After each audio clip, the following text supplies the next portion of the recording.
call to order the special meeting of the Walton County Tourist Development Council. We do have a quorum with 5 of our members present. If you would please stand and join me in the Pledge of Allegiance. And for the record, Mr. Taylor is the 5th member who's present. He was out in the audience. So for anybody just watching the board, there are 5.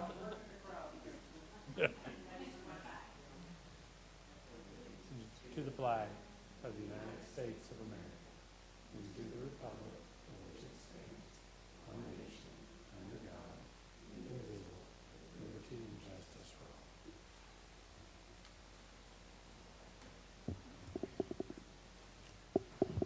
all. Okay, we're going to start off with any public comment. Oh, Matt, did you want to come up first?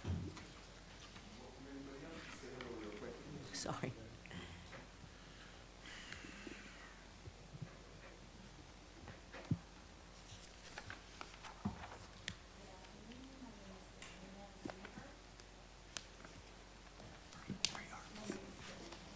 My name is Sabrina Reber, R-E-B, as in boy, E-R.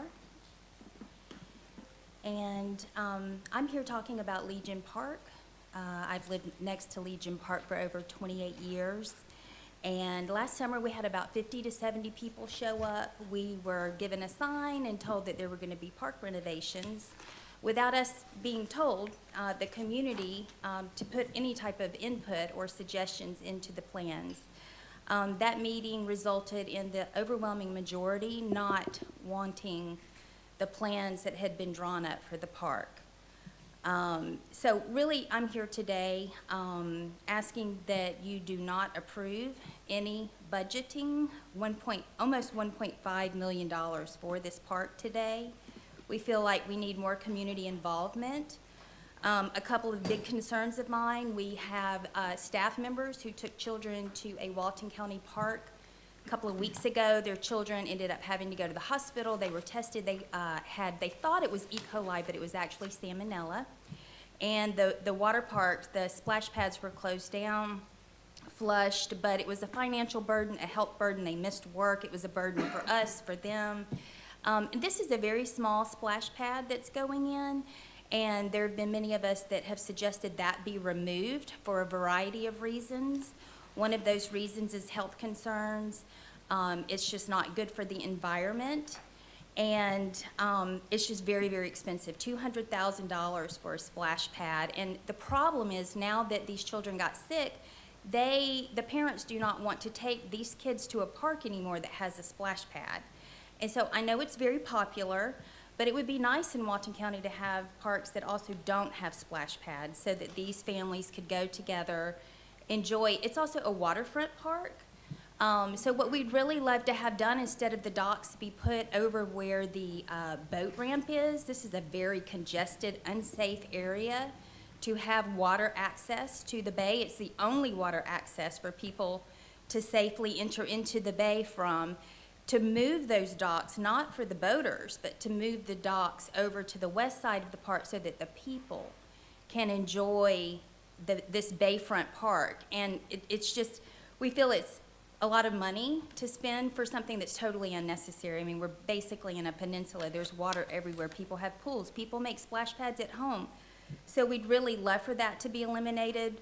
Health reasons, bacteria issues. There are brain-eating amoeba that have killed children, not in the state of Florida, but it has happened.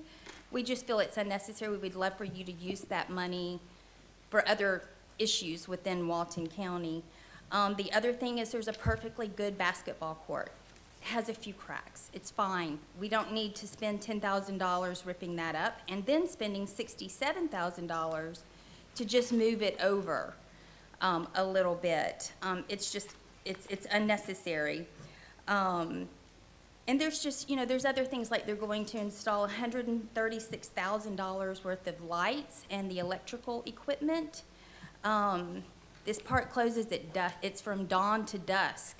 So there's already lighting there. We don't understand why that much money also would be included in this almost $1.5 million. So we just ask that you please consider that they talk to the residents that live around this park. and see because we utilize this park. It's almost as if somebody's designed the park that doesn't ever go to the park, that doesn't understand the, in the summertime, the boating trailer issues. It's unsafe sometimes, and they're eliminating parking spaces for the boats and trailers.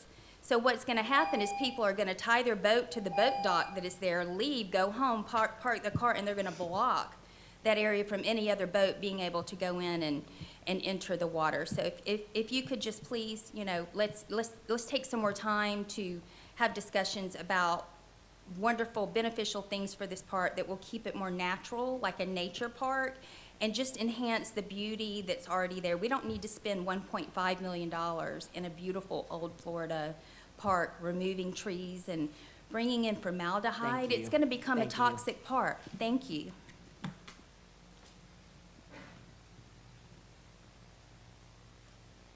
Sir?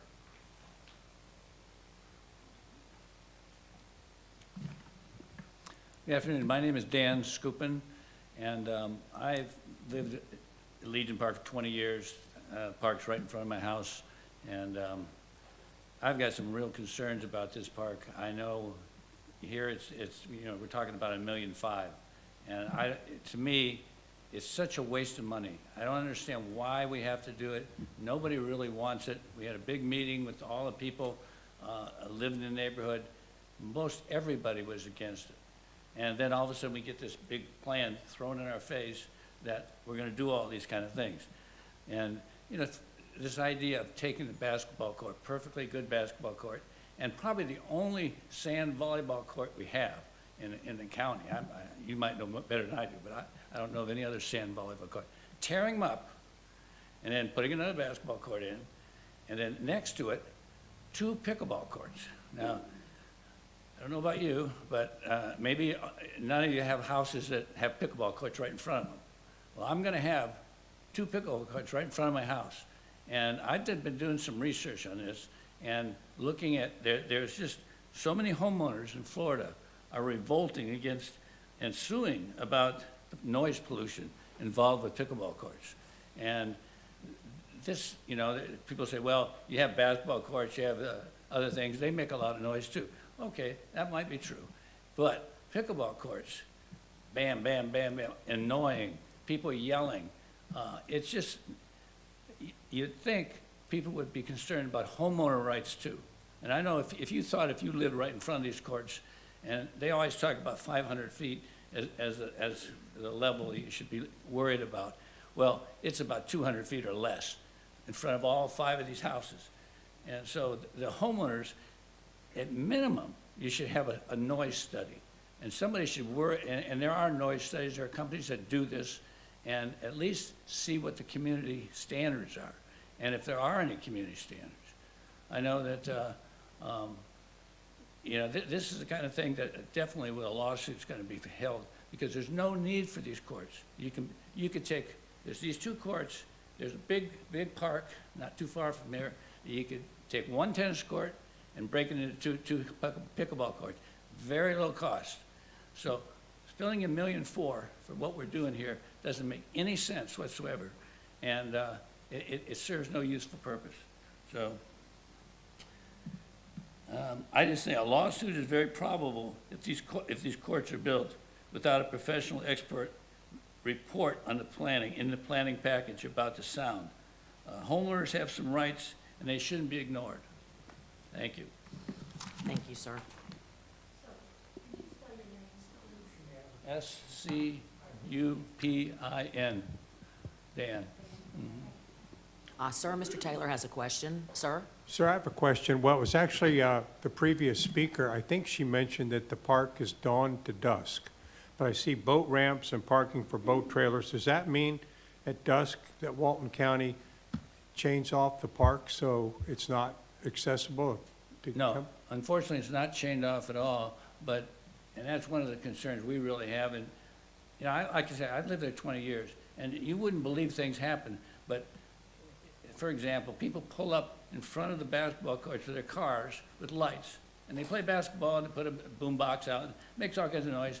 All right, that's irritating, and I can live with that. But I look at this pickleball court, the way this is designed. People could pull their cars in, turn the lights on, and be playing pickleball, and you think, oh, nobody would do that. Well, that's an enforcement issue, but if it's truly a dawn to dusk park, it would seem to me the Parks Department would see to it that it's closed It's- at dusk, and that way, and make sure that people are, the lighting, it sounds to me that may be a security issue, but if it is illuminated all night long, Oh, they have a giant light. if it's illuminated all night long, but it's a dawn to dusk park, well, obviously, people are going to find a way in. More importantly, what if you're out in your boat and you come back to get your boat and trailer? So the dawn to dusk seems to be really important for the neighborhood. Sounds like the neighborhood loves to use the park.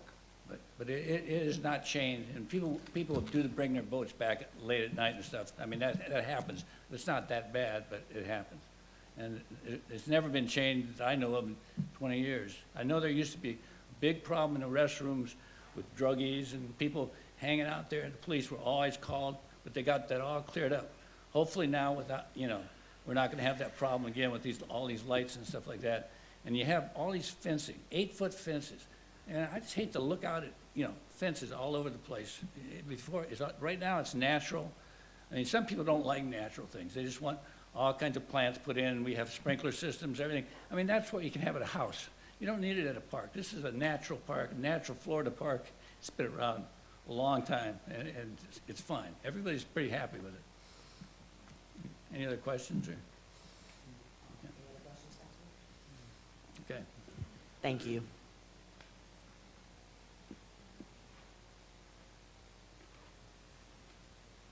Hi, my name's Frances Lovich, L-O-V-I-C-H. I've lived in the neighborhood for 33 years, and I just want to reiterate what both of them have said. It's a quiet, peaceful park right now, and all of the plans seem to want to make it this big sports complex. If they can scale it down and save some of those funds and use some of those funds somewhere else, maybe towards the beach, I think that would be better. Getting input from the community would be a good idea, because everyone does not want what they want to put in there. They put in a pickleball court a couple of years ago. They're going to tear that down, tear it up, and put in 2 more courts. They want to, tear down the perfectly adequate basketball court and move it a couple of feet to the side. So I think it's just a waste of funds that could be used somewhere else. They want to put in $96,000 worth of lighting. I don't think we need that much lighting there. It's trees, it's grass. They want to put a lot of landscaping, which requires irrigation, water, maintenance, fertilizer. And right now, there is grass and there are trees, and it's low maintenance. So I think it's just a waste of funds having to put that much money into their big plans. Not everyone wants this grandiose park. We like it quiet and charming as it is. So thank you. Thank you, ma'am. Anyone else?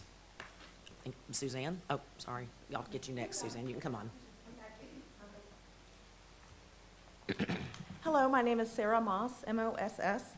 I came here today because I have actually been watching the agendas to try to find out when Legion Park was going to come up. I understand that this idea was born with the Destination Improvement Committee. Their last meeting was scheduled for December 4th last year, and it was canceled. At the time, this park was still a proposed park. There was a public meeting last year in June. There was 50 to 70 people had attended that meeting on site at the park, and it doesn't seem like that meeting was recorded anywhere. I believe that the $1.5 million that the TDC is proposing to spend out of your reserve funds would be a mistake for reasons similar as what they had stated. Basically removing assets that are current and functional assets, pickleball court that was just built in the last couple of years. Since this park was taken over by the TDC in 2019, the seawall was replaced. During the replacement of that seawall, they installed a drain, so now it artificially drains the park. Ever since that drain was installed, the grass won't grow. Previously, the grass grew in that park for 40, 50 years without irrigation. Their plans today do call for 20-foot light poles. I'd like to point out that last week, this plan was actually in front of the TRC committee, and we had gone at that time. There were no signed, sealed, engineered plans. In fact, at the end, the presenting planner actually tabled his own motion to approve. So I just want to make sure that this board is aware of the very many environmental and safety concerns. We use the boat dock, the boat ramp quite frequently, and we have to back in with literally toddlers playing in the water there. At the meeting last year, we made a suggestion for docks, and it would be great to have them designed off the boat ramp, but instead, the plans, your $1.5 million improvements include docks that are right there at the dock, so it would encourage pedestrians and water access while boat trailers are backing in and out. I'm not sure what dredging costs, but this is, right now, Walton County highly prioritizes bay access and water access. So we believe that putting athletic fields in, adding these pickleball courts kind of takes it to an athletic park versus a recreation park. Earlier this year, the state of Florida approved the State Preservation Act that actually banned pickleball courts in state parks, and we're hopeful that the TDC would support the same. Perhaps the reserve funds could be spent maybe as an incentive or a grant for a private company to build pickleball courts somewhere in Santa Rosa Beach, but maybe not utilize that bayfront access. Also on the reserve funding, I did see $225,000 for Hagen Park repairs. And Hagen Park I thought was very interesting because it's actually deeded and it's still legally owned by the Holiday Shores Owners Association. So I wanted to mention that, just as I noticed that on there. But we're hopeful that you could save some money here and delay these repairs and improvements until proper public notice and hearings and. Thank you. Thank you. I have a you. question. Oh, sorry, I have Tim? a question. Well, Holiday Shores, that's a defunct homeowners association. They never renewed it, so that, that park was supposed to be for all those owners along shore in that recorded subdivision. But the meeting you keep referring to, was that a meeting that was held by Walton County, or is this was a neighborhood meeting where you said 70-some of the neighbors attended it, but you can't find any records? So who called that meeting? Yes, sir. I actually received a notice for the meeting, and it was a community meeting held on site at Legends Park. I believe it was maybe June 14th. But a community, it wasn't a meeting that was done by the Tourist Development Council or Walton County's Parks and Recreation Department? It was actually done by the Tourist Development Council, and what I found very interesting at the meeting is that plans were proposed that showed 4 pickleball courts, when 2 months earlier, in April of last year, the TDC actually went to the Board of County Commissioners, and they had approval for 2 pickleball courts. So it's almost as if the plans presented at that meeting, they had inflated the number of sports courts, knowing that that wasn't the approved number. And so I'm not sure if it was like a straw man type argument where they came back and to appease everyone and said, okay, we won't squeeze 4 in, we're only going to do 2. But that meeting was held by the Tourist Development Council. Brian Kellenberger was there. Donna Johns attended it. She did not address the community at all. She stood on the sidelines, but she attended. Brian Kellenberger was there, and I believe there's some other as well. Thank you. Thank you. Come on up. Paul Hinton, Hinton, Beach Operations Manager, Walton County. We did have a meeting. Brian called the meeting so we could hear from the neighbors. We got a lot of feedback, and from that, the engineer of record was there taking notes to see if he could adjust the plans according to what the neighbors seemed to want. We adjusted plans. We could still make adjustments if necessary. We listened to the community. Ms. Johns listened to the community, and we felt like we'd come back with a solid plan. And so part of this plan with sidewalks and things like that is so that we're more ADA capable. So just down the street is a nursing home, and I have seen personally the nursing home bring 20 and 30 people down there in wheelchairs to fish off of the concrete seawall. And so we started looking into it, and we did do a small sidewalk along the front of the seawall, and we installed an area where they could put their fishing poles out with a safety railing so that they wouldn't go over. When I saw them that day there by themselves, I thought, oh, they're going to go over, but they didn't. And so this new parking lot will supply some handicap parking. It will allow boats to be parked properly. Right now, it's a kind of a hodgepodge of parking. And it will, you know, we think, release some of the tensions in that parking area. The piers are, so if you pull up with your boat to that ramp, there is nowhere to tie off. And so if you're by yourself on your boat, you have to just kind of hope your boat don't float away, or put an anchor down and then walk out in the water and come back and get your thing and bring it, your trailer, and bring it down. The way it is now, if we put in the piers, you can back your boat in, tie it off to the other side, pull your trailer out, and then come back to your boat and go back out properly. We are looking at putting stairwells from those boardwalks. Am I correct, Nancy? One? The one here will have, the one boat dock will have stairs that Go away from the landing, so that you can, as children or whatever, want to play out in the water, you can go down and get into the water from that pier. We are having another community meeting on July 9th, 5:30 in the evening, and we are looking for more feedback. And we look forward to working with you and with the community.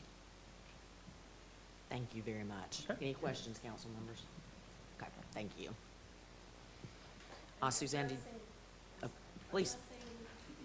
Addressing the lighting, we have some, the 20-foot tall poles, those are set to go from dusk to 9 p.m.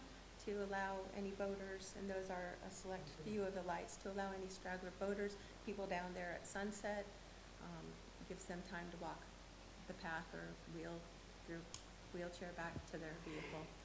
But we are a dusk to dawn park, dawn to dusk park, with no overnight parking. Good, thank you. Thank you. I don't think I can recognize someone who's already spoken. That is per our But county. It Yeah. sounds, our departments are going to have another meeting with the neighborhood, and the director indicated that there is still time maybe for compromise, which they may get more and more feedback. It sounds like the pickleball courts are a big issue, but thank you, everybody. It sounds like your concerns are noted. Any other comment?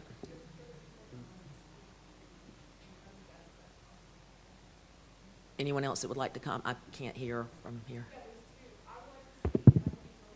Suzanne, would you still like to speak? Come on up.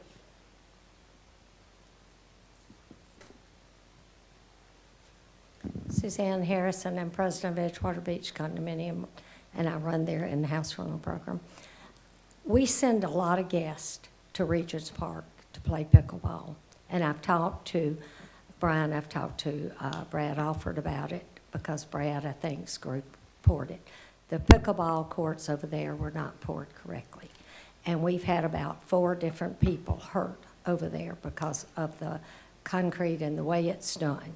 Because we're interested in having pickleball courts put, but somewhere not close to our building, because we know what the sound is when that ball comes off that racket, because Grand Newton's has them, and we can hear everybody in my building from halfway can hear every whack of that pickleball. So if you're going to put them in, I suggest we don't do the pickleball courts in-house. We get somebody who knows what they're doing, so we don't have a broken ankle coming back to Edgewater. And the people that have been hurt over there, that stayed at Edgewater, are not professional pickleball players, but they travel to pickleball tournaments all over the country. So it's not just like kids went out to play pickleball and got hurt. And the other thing I have to say is we have one basketball goal. We have 179 2- and 3-bedroom condominiums. And my one basketball goal has never been so full that we needed a second one. And my guests are staying right there on property. They don't have to get in the car to go shoot basketball. That's all. Those were my only comments. I had one question. But I do have one on One speaker mentioned that the state park system in Florida is saying no more pickleball courts in any state park. one of the speakers mentioned that. That's an interesting, to find out why the state of Florida doesn't want them in their state parks. Is it noise? Mr. Taylor, I can shed light on that. Noise? That was part of the bill that was signed after the discussion came to the forefront, that someone in the state system had been exploring allowing golf courses, hotels, and so it was part of the broader bill that prohibited new construction projects in state parks. And because pickleball courts were proposed in some state parks, they were caught. There is not a specific bill that says no pickleball courts in state parks. It's not part of that larger piece of legislation. Okay, and ma'am, you're recognized.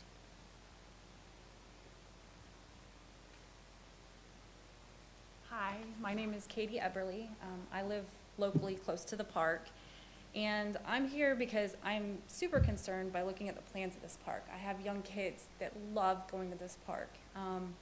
My biggest thing is they're tired of seeing all the trees get cut down around them, concrete being poured. They want a more natural environment to play in, and that's where I want them to be able to go. That's where multiple people that I've talked to about this park that have kids that are working that can't be at this meeting today are trying to have someone to express this opinion. Bottom line is the kids' playground needs to be updated.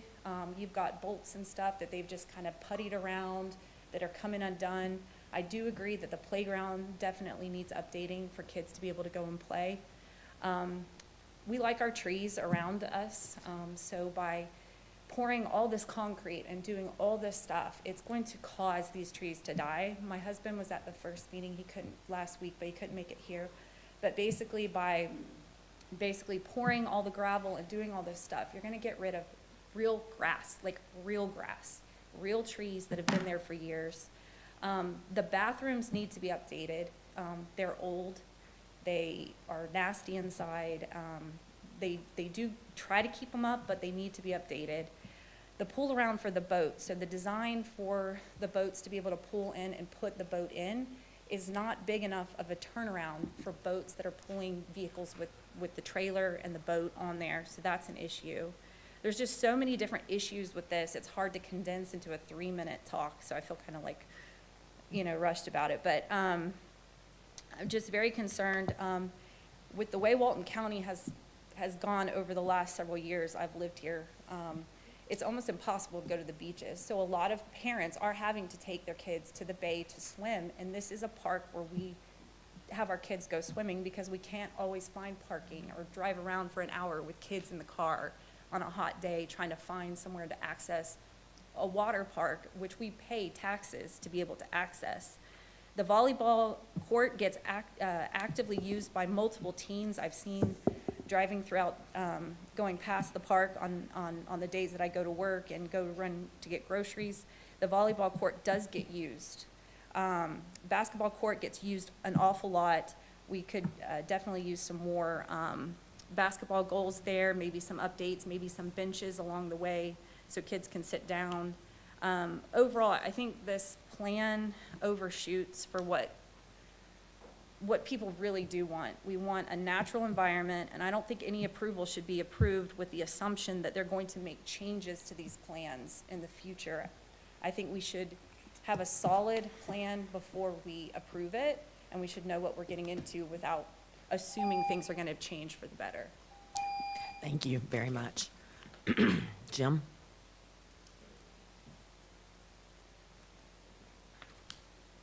Thank you, Madam Chair. And I apologize, I have to leave early, so I would just ask that you ask the attorney, and I apologize to Clay up front because I've been running behind the last 2 days significantly, and I wanted to reach out to him, but I didn't. A lot of this funding, it looks like we're almost too cute by half, or trying to be too cute by half, as it relates to fire department, code enforcement / sheriff / all this, and I would just ask that you look at that very carefully. The paragraph 5C, the part that limits it to 10%, talks about the reimbursement of, and you can do that up to 10%, but you can't use it for normal operating costs or strategic costs for like the antennas and things. That's just a compensation to the sheriff's office that the sheriff's office should be doing, not with the TDC funding. And if you do use TDC funding, that should count against the 10% cap.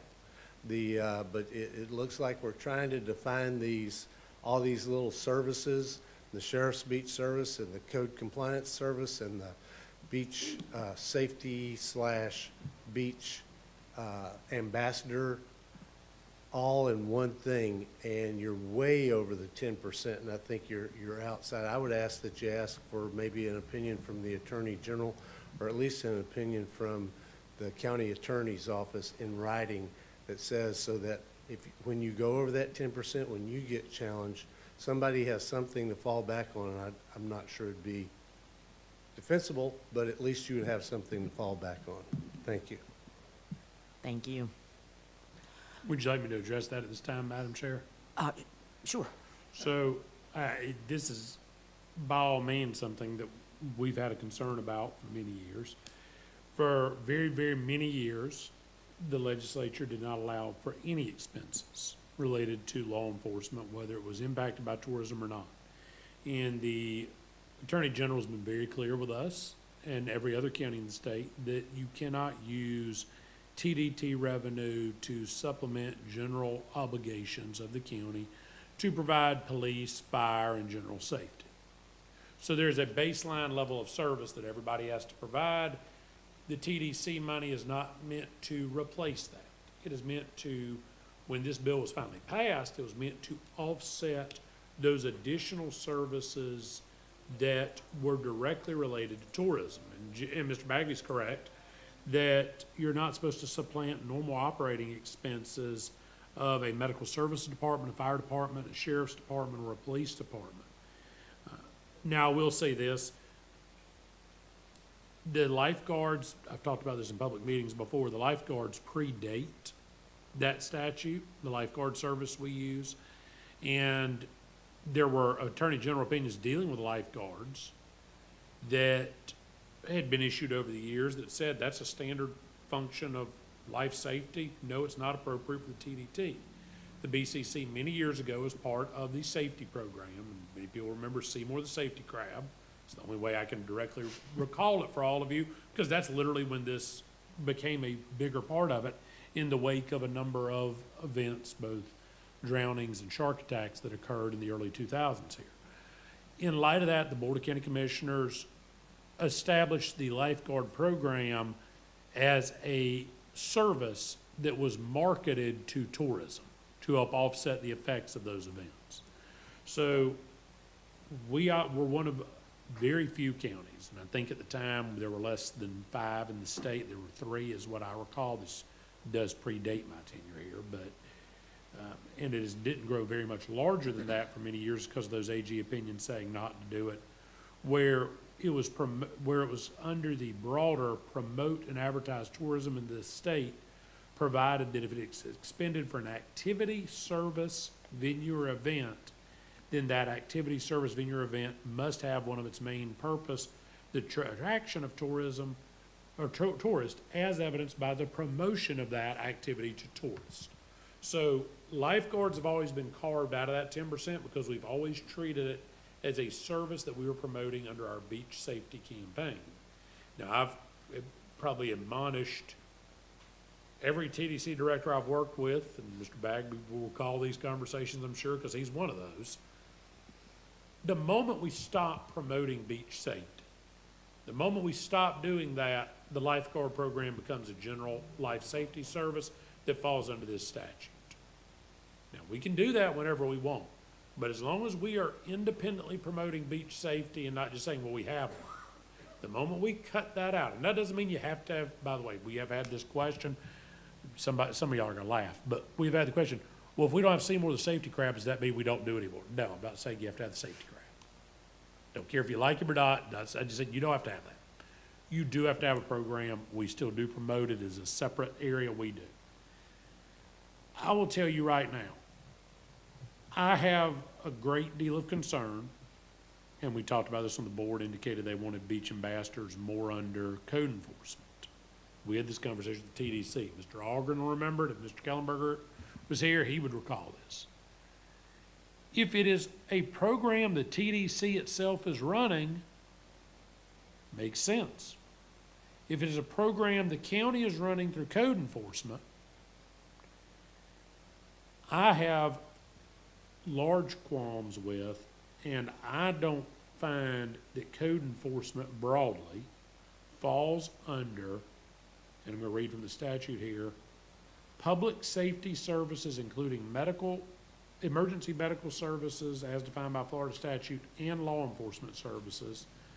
And then it certainly doesn't constitute an emergency medical services department, a fire department, a sheriff's office, or a police department. Secondly, I'm not sure how there's reimbursement when it comes to code enforcement. This has been a question we've had for quite some time. When we operated beach code and we had, starting out with 2 officers that were directly under beach operations of the TDC, that was part of our operations. When it shifted to code enforcement, the question became, well, how is this not part of your standard operating? How does this fall under anything different, and then what are we reimbursing you for? With that being said, I look at the way that statute is worded, I would tell you that I definitely think we need to look very carefully at how those monies are allocated. I would also say, I think every year, you have to look at, just because we're creating a budget item, does not mean if you budget $1 or $1 million, that it has to be expensed. There has to be reimbursement to the sheriff's office. We have argued this with the sheriff's office in the past. You can't simply say, well, we're going to do this, send us the money.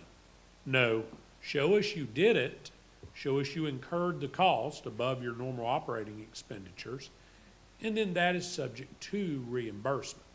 I agree it has to be in your budget, but I want to be very clear, if we're budgeting an amount, whether it is below 10%, whether it's above 10%, and I don't honestly know that that's prudent, but foreseeably you could do that. Let me say that. I guess foreseeably you could budget more than 10% and just say, well, we're not ever going to reimburse more than 10, but we got the extra money there in case we have more revenue, in case something changes.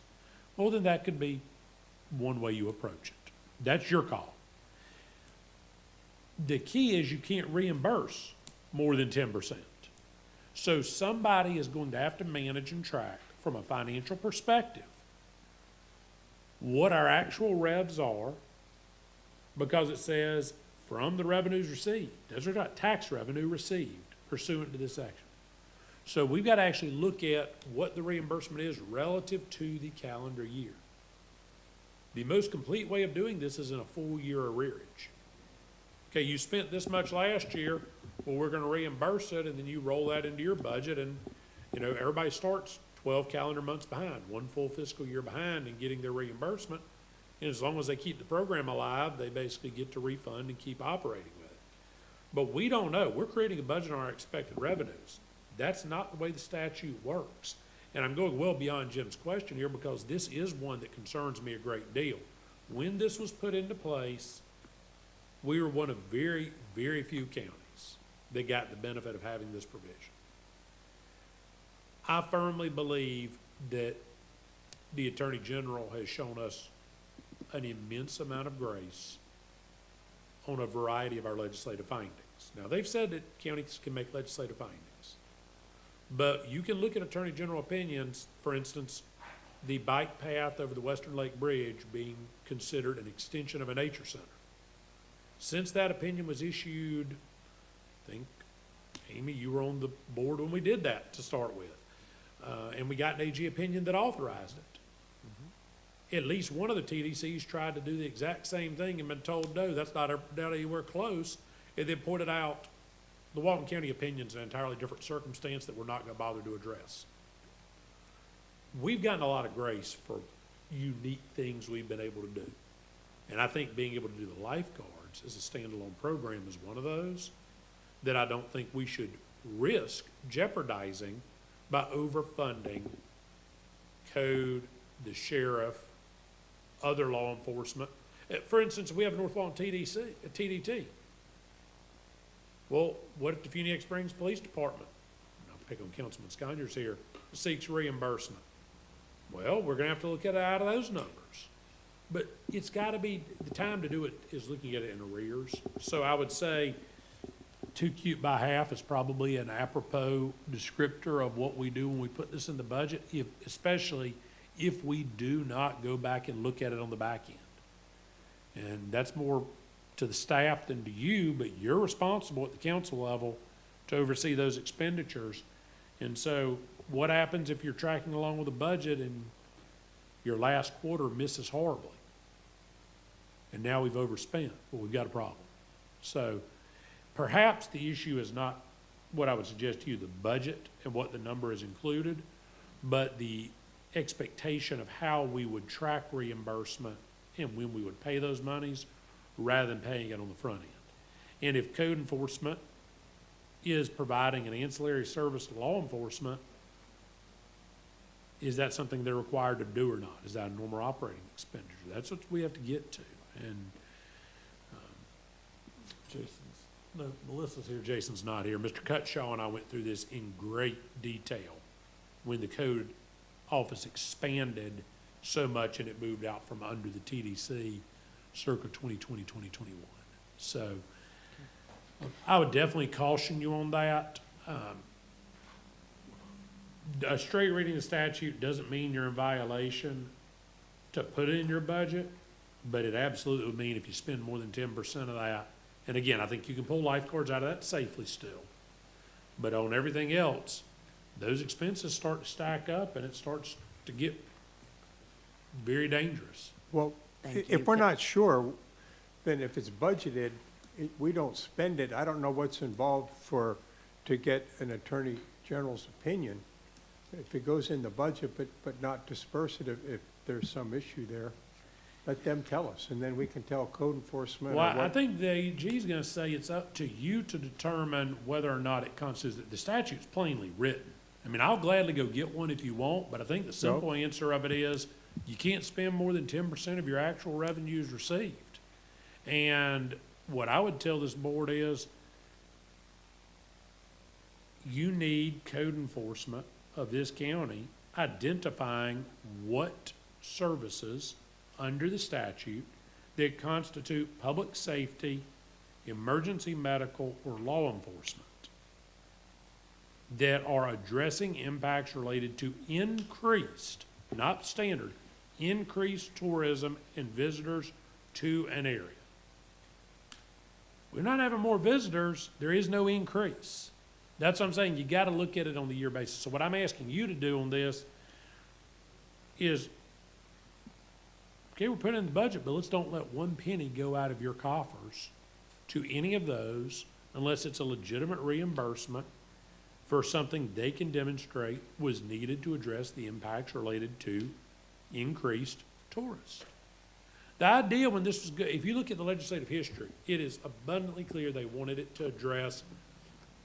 Last year, we had 100 deputy sheriffs doing this many details and standard duty in an area. And we had an influx of visitors that put us short-staffed, and we needed 10 more. We needed a 10% increase in deputies, or 20% increase. This year, we went and hired them seasonally to do that. That's what it's meant to do. It's not meant to supplement a budget. I agree completely with Mr. Bagby about it.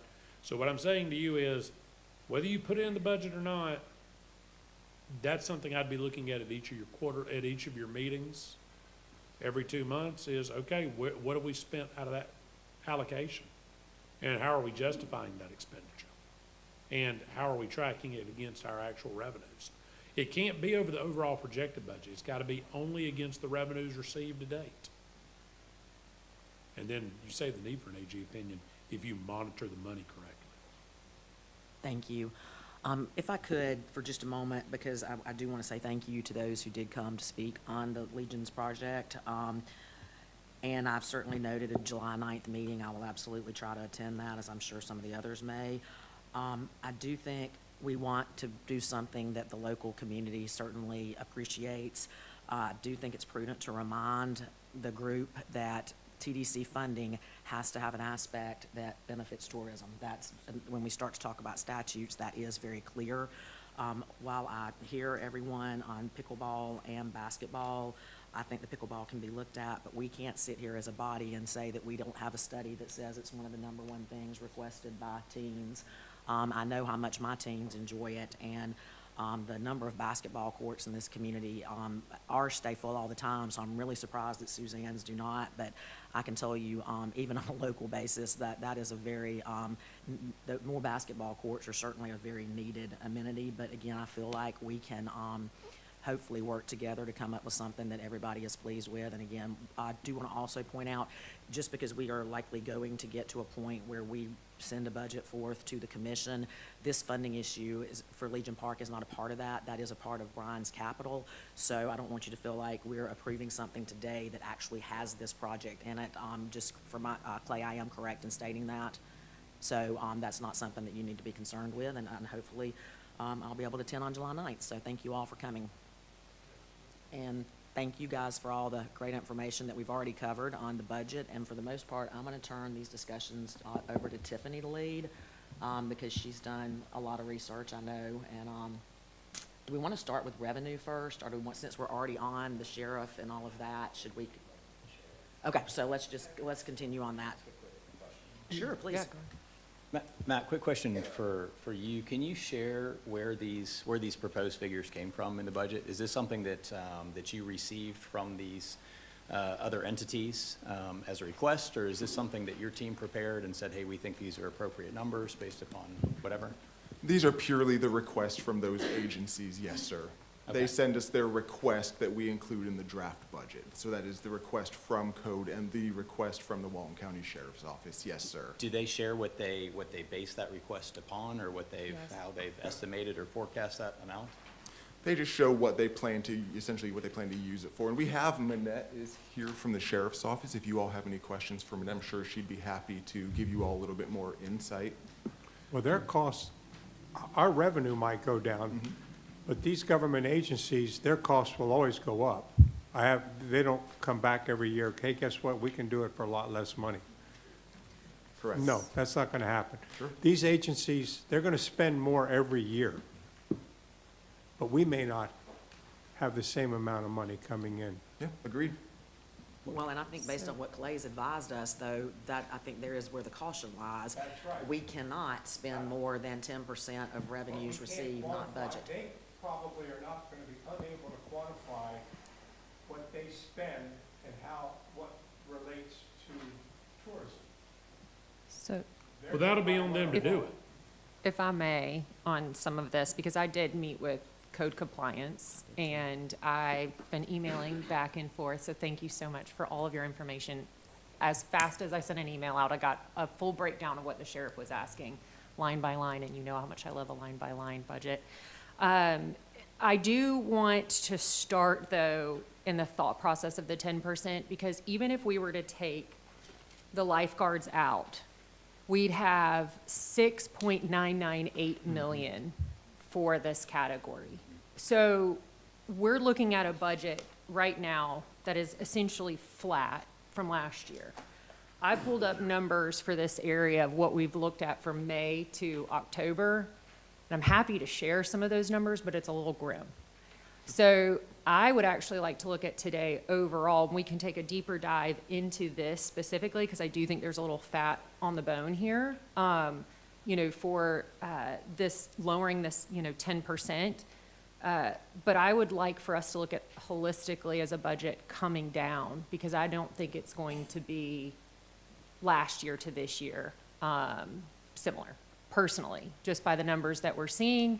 I also am very conscientious of, if we have a budget out there, then that means there's an opportunity to use that up until that point, as opposed to us lowering some of the individualized buckets, if you will. And I think that there are some opportunities in each one of these departments to lower some of these buckets. And I will say, going back through, and I don't know if everyone has this from last week, or if it was printed back out, of what Jennifer had asked, the actuals and the budget.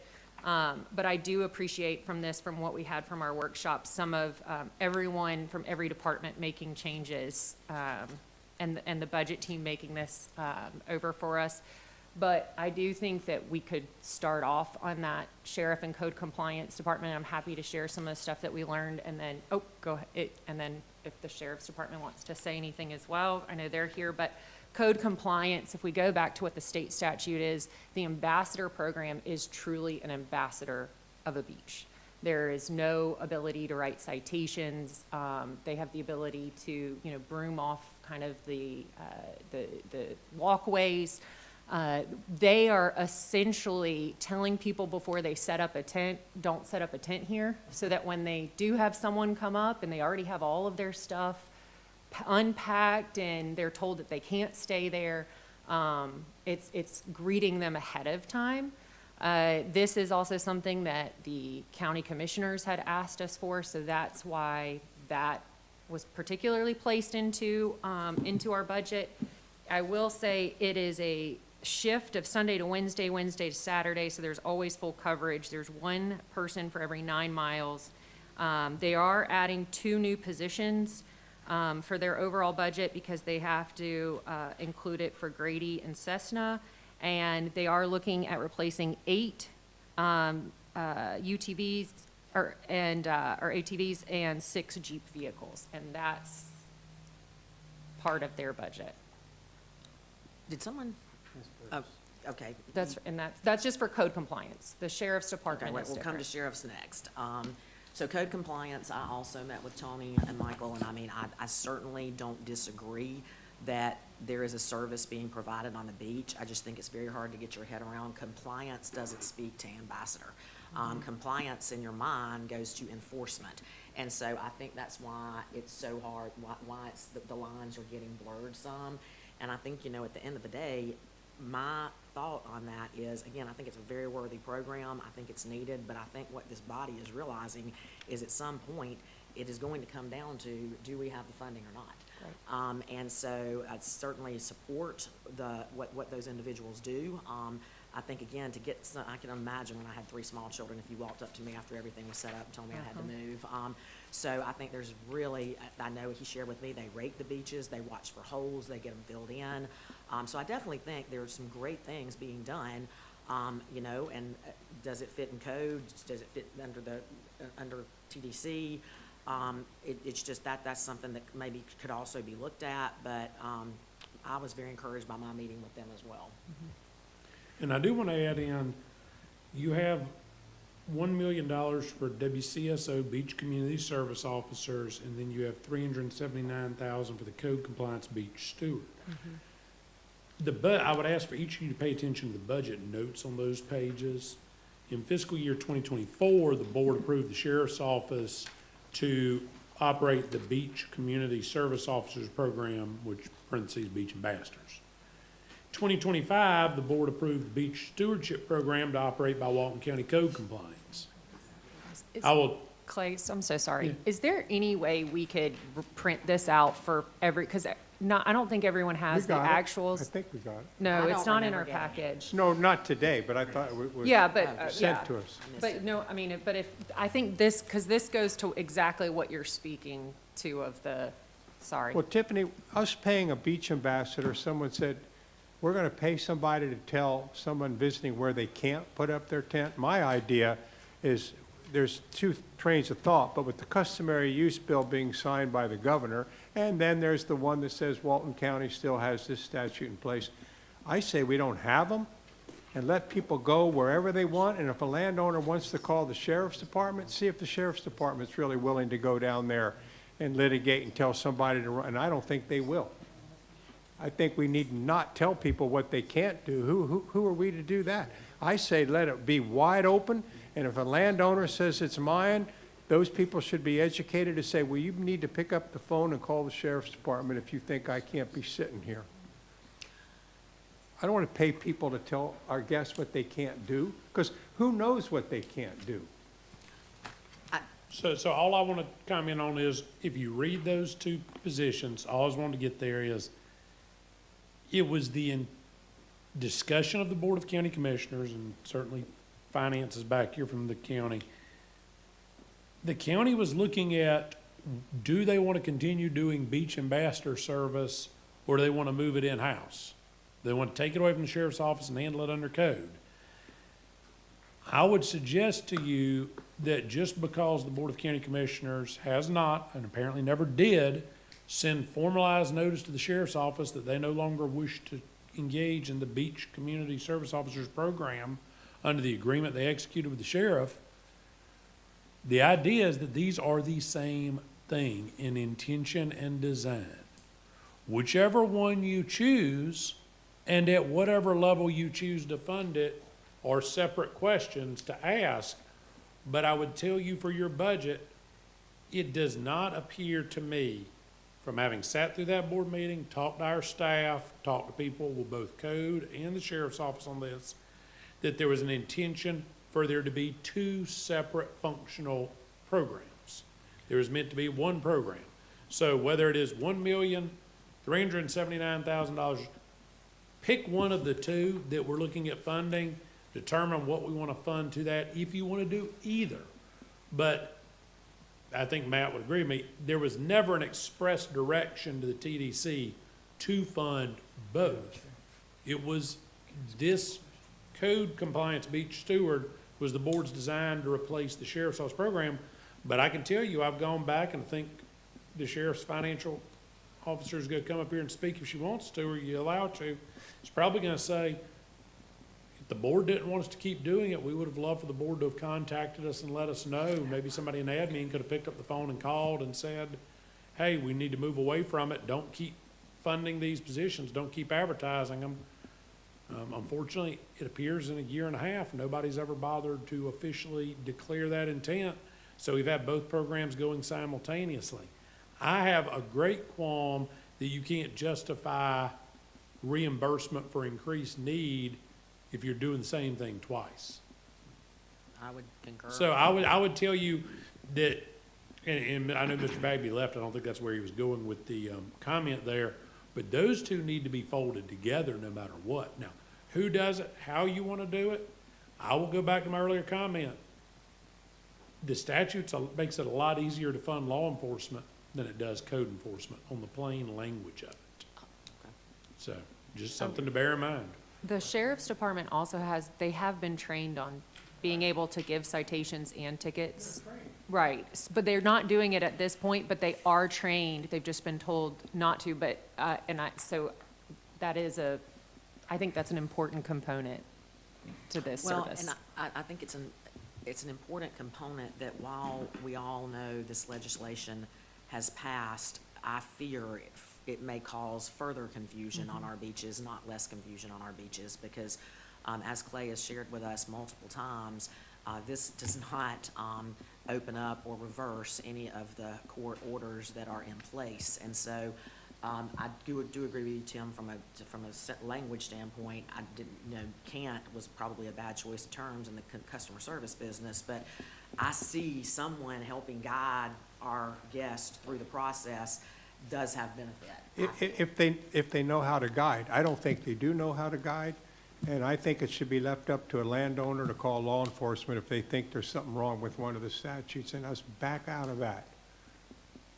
Give more money to law enforcement, code if they're out doing things with our rental properties or something like that. But boy, we need to get off the beach and let trained law enforcement be out there if there's some sort of an altercation.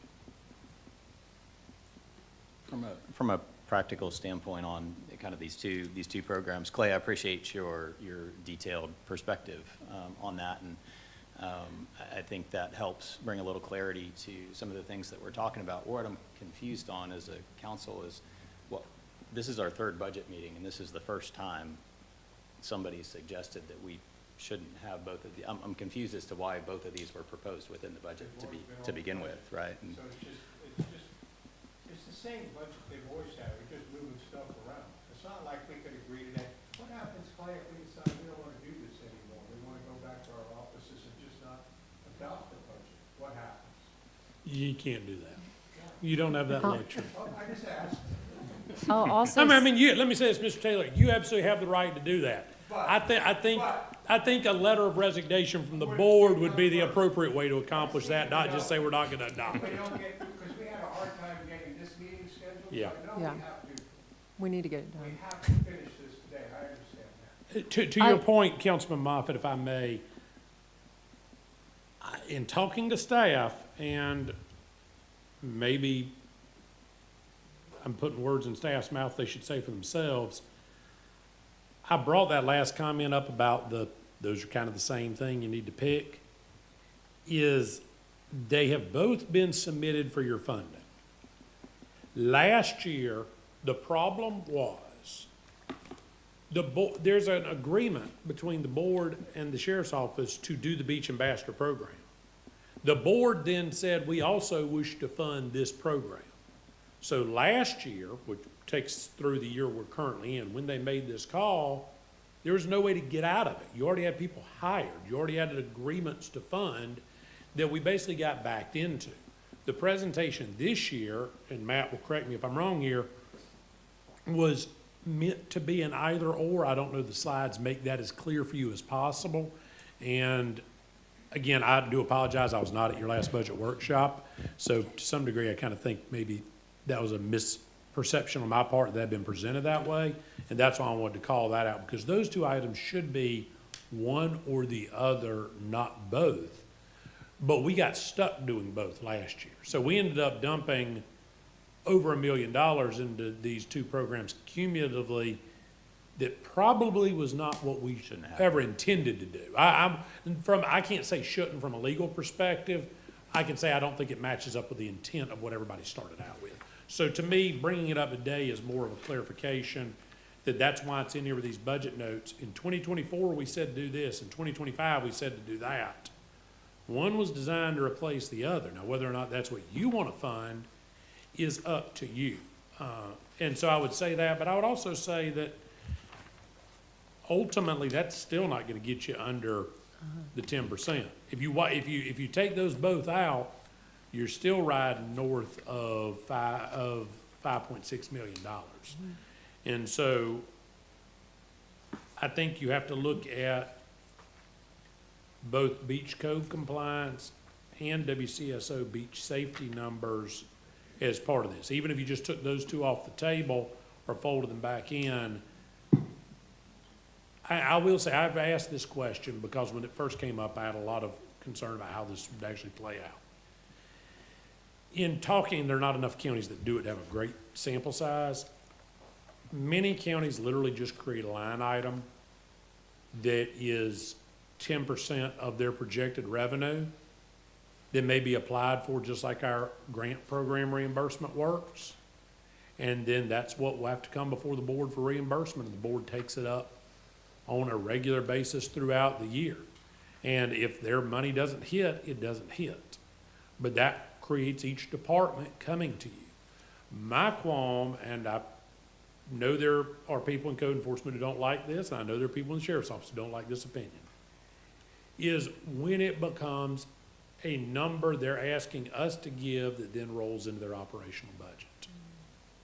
I'm not saying that could never be acceptable if we all document it, but we're removing any effort to document it before we let the money go. I didn't like code getting out from under Brian. If Brian were here, he'd throw something at me because I know he did. He was glad to get code out from under him, and I understand that from an operational standpoint. But I didn't like the relinquishment of that direction and guidance because we have no idea what the money goes to anymore.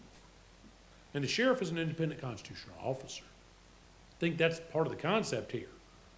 They need to be making the submittals to us. And so if they're telling us on a line-by-line basis, this is what we're going to do to deal with tourism impacts and otherwise, maybe you have enough.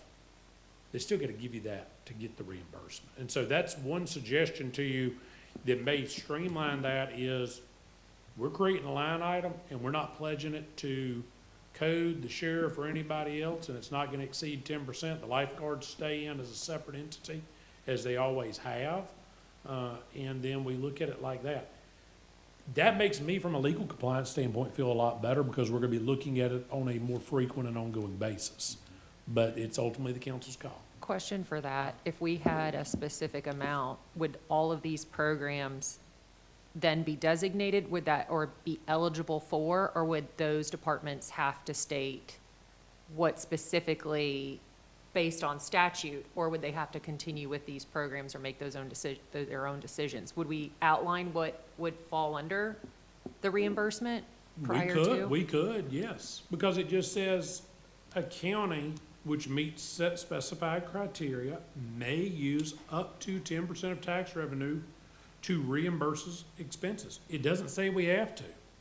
There's no obligation for us to pay one penny out to these organizations. Now, if the sheriff takes the position, well, I can't fund it on the front end, so it's gonna go away, that may be the position we find ourselves in. I can tell you when this first started, that's not what happened. If code enforcement tells us that, well, that's gonna be a challenge, but I will say the conversation I had with the sheriff and his general counsel when this statute first passed and we first looked at this when it first went into effect. If you take the position that you cannot perform a service without the TDC funding you, it's gonna be very hard to put that into the statute, in my opinion. Because you're saying, now, to me, we're already doing the service and we need to expand it, is the one-to-one. You're always gonna get that relationship and show that. If it's a new thing that we're asking them to do at the TDC, the first question you as a board have to ask is, well, do we need to do it and why aren't we doing it ourselves? If you're saying we need additional law enforcement services to provide, well, that falls under the statute. There's your additional. But we want to create a program. Well, that becomes a question. And does that even fall under what we're talking about? Does that not need, and I'll answer my own question there, yes, I believe it needs a legislative finding of the board. Is it an activity, venue, event, or service that we're going to promote as part of our larger tourism plan? As opposed to, we're just going to throw this money out here. But to your point, Councilwoman Edwards, yes, it would be there, and it would be reimbursable expenses that these groups could come and ask the council for. Just like your marketing and grants department work when we do signature grants, they've got to show you they spent the money on marketing. Can't do it on salaries, they can't do it on product. So, I mean, and maybe that is the cleaner way to look at our funding. Okay. Councilman Scarnett? I'll let Ms. Bruce speak first. Am I okay to allow someone to speak at this point in the meeting? I'm Yes, sorry, guys. it's My Robert's Rules of Order are a little rusty. Yeah, because this is a budget meeting, it is a special meeting because it's a budget meeting, we basically are gonna throw a lot of parliamentary procedure out because it is a discussion-based. It is more of what Perfect. we would call a working group under Roberts. Perfect, that's great. You're recognized. May I ask a quick question first, just because the question I'm gonna ask is probably gonna require a little bit of research, and we can do that in the background, but, I don't know who knows the answer, so I'm just gonna throw it out there to everybody. Do we know what percentage of the budget, right, for these items last year was actually funded? Do we have that, or maybe Tiffany? you have Yeah, that handy? no, we can probably total it up from here. I mean, taking out, it's more than 10%, but you had the lifeguards as a part of it, so, I guess what I mean Take is. lifeguards out, you're covered. yeah, Well, yeah. I guess what I'm asking is, okay, so all of these items are proposed as budget items, but they are only funded if requested, right? I guess what I'm wondering is how much was requested and how Yes. much was But- actually And the funded? sheriff doesn't usually hit all of their totals, but code compliance does, Code spends penny They to spend penny what penny to they penny. ask, if not more. yeah. I think WCSO has consistently been under. I would say there's probably opportunity on the radio project, because we have given some, to lower some of that amount and to look at that a little bit deeper, but I do think that we really need to look at the duplication of services and where enforcement needs to be. And I just want to bring up, first of all, when the million was given for the beach community service offices, that was never to be considered part of public safety. And that's why we turned in two separate budgets.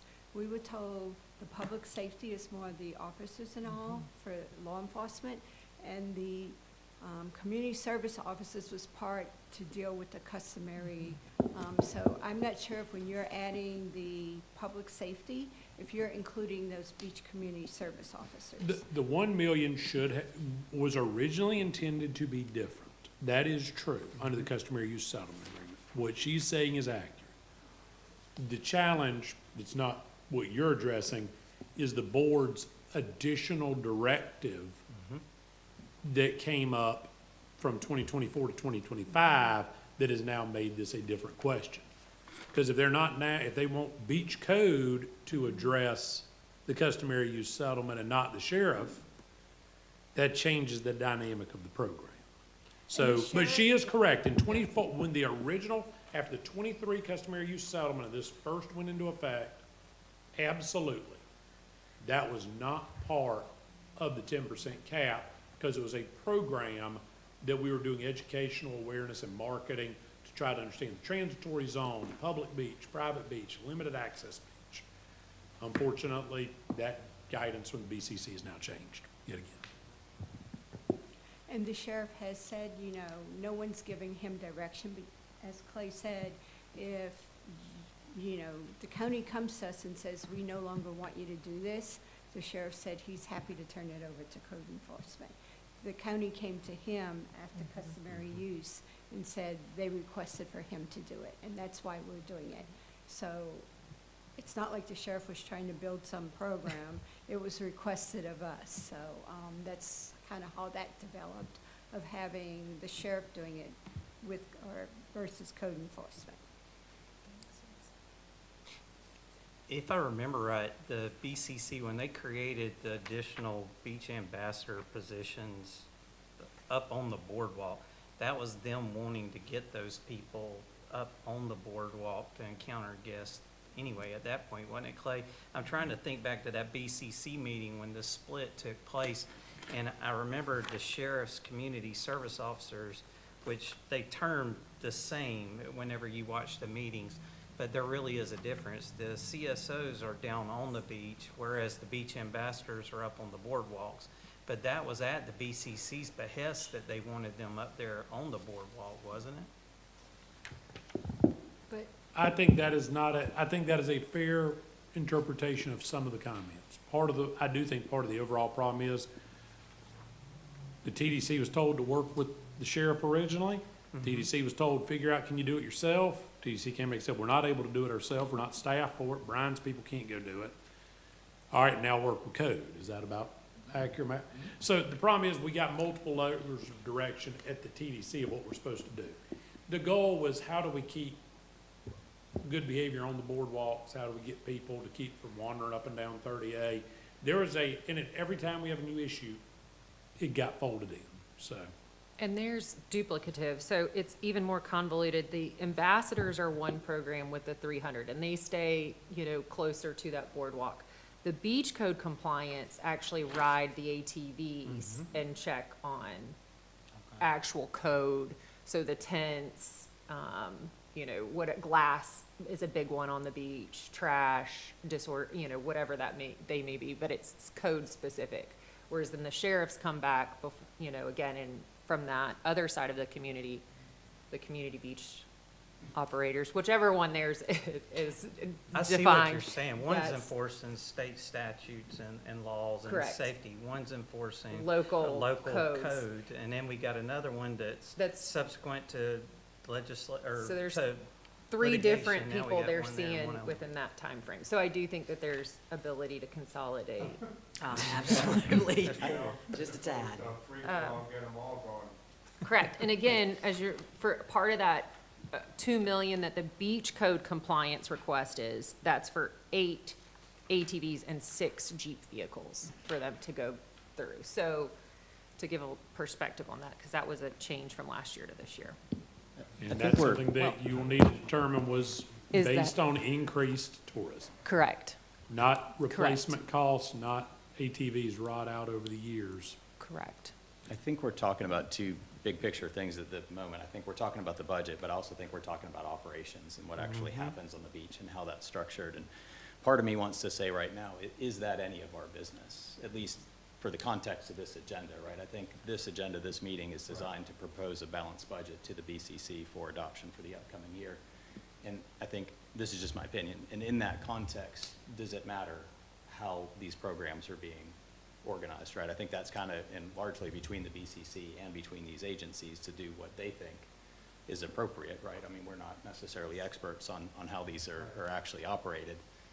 Clay, I kind of like your suggestion, maybe you didn't suggest it specifically, but what I heard was maybe we need to set aside a pot of money in a percentage amount, obviously less than 10%, and just say, hey, this is available to these agencies for these programs as directed by the BCC and these agencies, and as adopted and organized and administered as they feel is appropriate.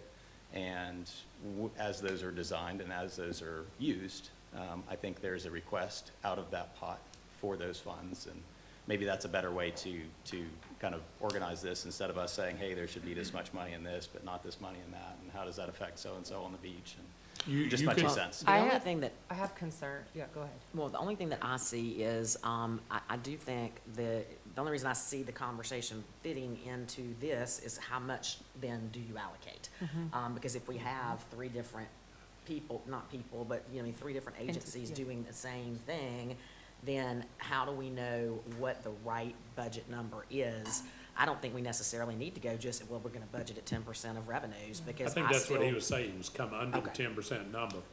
Okay. Yeah, and just because we budget it doesn't mean, as, you know, as y'all have suggested, it doesn't mean we need to allocate it, right? I think it's the onus is on that agency, right? You know, based upon the BCC's guidance. And The board would then know, you're exactly, the BCC would then know, no, we're not going to have, we've got whatever this looks like, code, you and the sheriff, y'all gotta figure out what this looks like together to provide these services, and you've got, let's just say $5 million, I mean, roughly 5.461, it looks like, is your tentative budget. Well, you've got 55420,964 is the TDC workshop budget number. If you called it 5 million flat, you're under it, you're at 9%, give or take. And you can come even further than that if you wanted to, and tell them to come back and make them come back for those proposals. And now BCC knows they can't just give code an extra 3 million in their budget, and the sheriff knows he doesn't have a guaranteed 3 point whatever in his budget to do that with, that it's gonna be something that's gonna have to be justified and spent. And it may well be competitive in that scenario. Well, Ms. Harris, did you have something?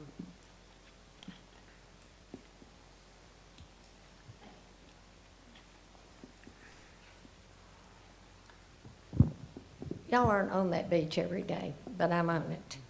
And we have people that are staying at Edgewater this year and last year that had always stayed on 38 before. I'm gonna tell y'all, the sheriff's people are the nicest people when there's a problem on that beach. I hear that from tourists that are staying with me this week and last week and the week before, because they were at 30A last year. Code enforcement is rude. They cut their body cameras on the first thing they do, and they start shaking their finger. I've seen tapes. I'm telling you, code enforcement is rude.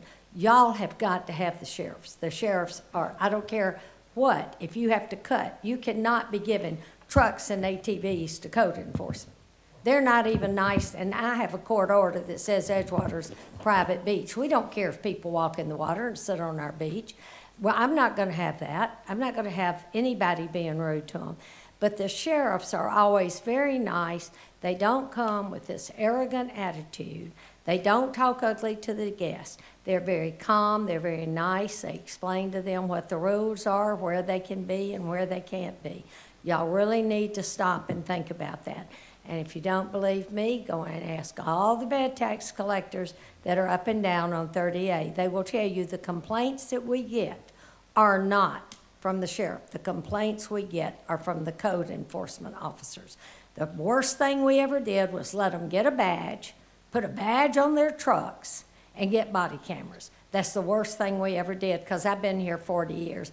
And code enforcement used to be nice, but they're not anymore.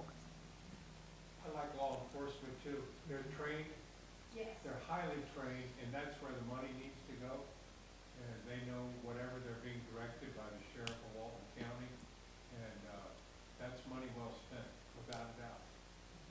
I agree with that. I'll also mention too that a part of our strategic plan, I'd like to include this, that what is the experience for our visitor once they step from leaving their property to then going to the beach? What is that experience, and whatever ambassador, whatever community role, whatever sheriff's department, you know, we need to look at that and see what program really fits it for the future and how do we fund that experience. But that needs to be a part of a strategic plan. So I'm fully supportive, whether it goes into law enforcement, you know, law enforcement side, or the, you know, I would say less than the 10%. I would like to be very, very, you know, I would like to be less than 10%, is what, 5 million less, if we were to do a bucket. If you have a golf tournament coming up, it's got to be at least 5 or 6 million less. Y'all are coming up on 4th of July. Do you really want code enforcement as the only people up there next year, or do you want the sheriffs who are nice and try to explain to people and try to help them get to where they know where they're supposed to be? You gotta think of that. We've got to depend on the tourists being treated nicely when they get there. Without that, we're done. So can we all agree that, that we feel like rolling to one bucket for is the proper term, third-party services? These are third parties that we're spending money with. Please, come on back up. Minette Bruce, and Walton County Sheriff's Office. I think we need more direction. I can't, in July, tell somebody you don't have a job for the rest of the year because TDC ran out of money. And on July 4th and Labor Day weekend, you're not going to have any deputies nor ambassadors nor community service officers because they've run out of money. We need a definitive budget to operate under. It's not fair to the staff, it's not fair to the visitors of an unknown, and it's part of our responsibility to have that budget so that people can work off of what resources they have.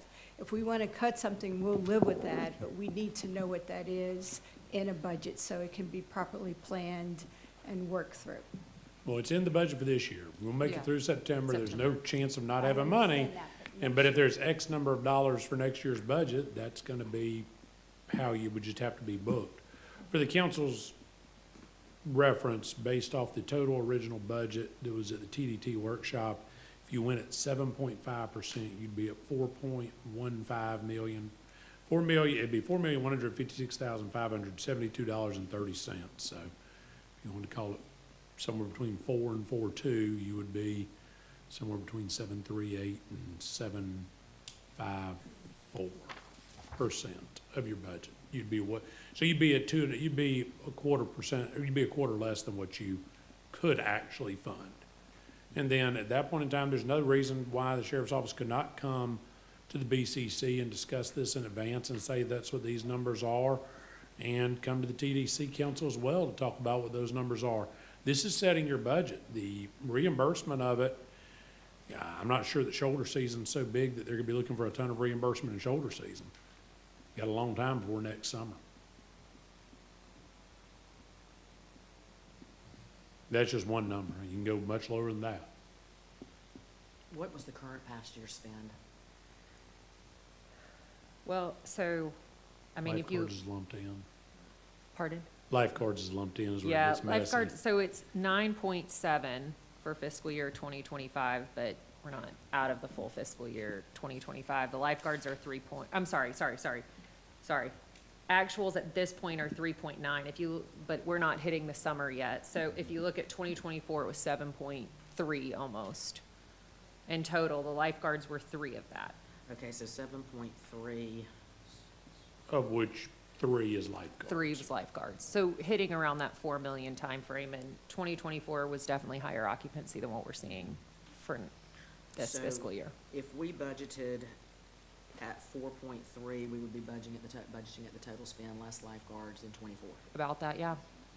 But we're budgeted this year at what? 9 point something? We're budgeted this year at 10.2, and that's including 3.2 in lifeguards, and lifeguards went up about around 100,000, but that was based on pay increases. And What month is that That's the I budgeted think it's amount. through, no, the actuals for 2025, I think we're through April. So we're not even hitting any of the May, June, yeah. Yeah. Right.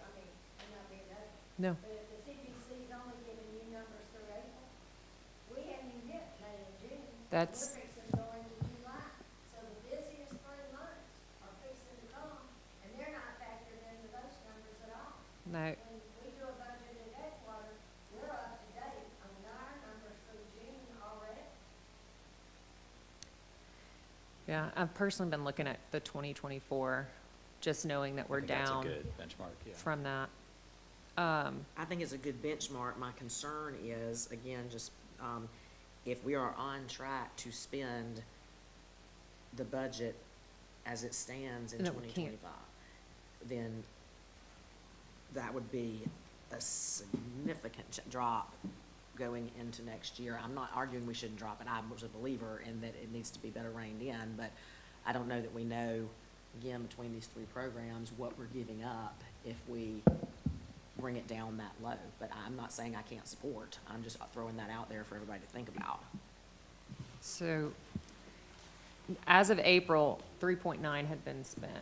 So we would have already spent our total budget pretty much by, No, because lifeguards were 1.5 of that, okay. almost 1.6 of that. You'd be We- 55%. Right. Yeah,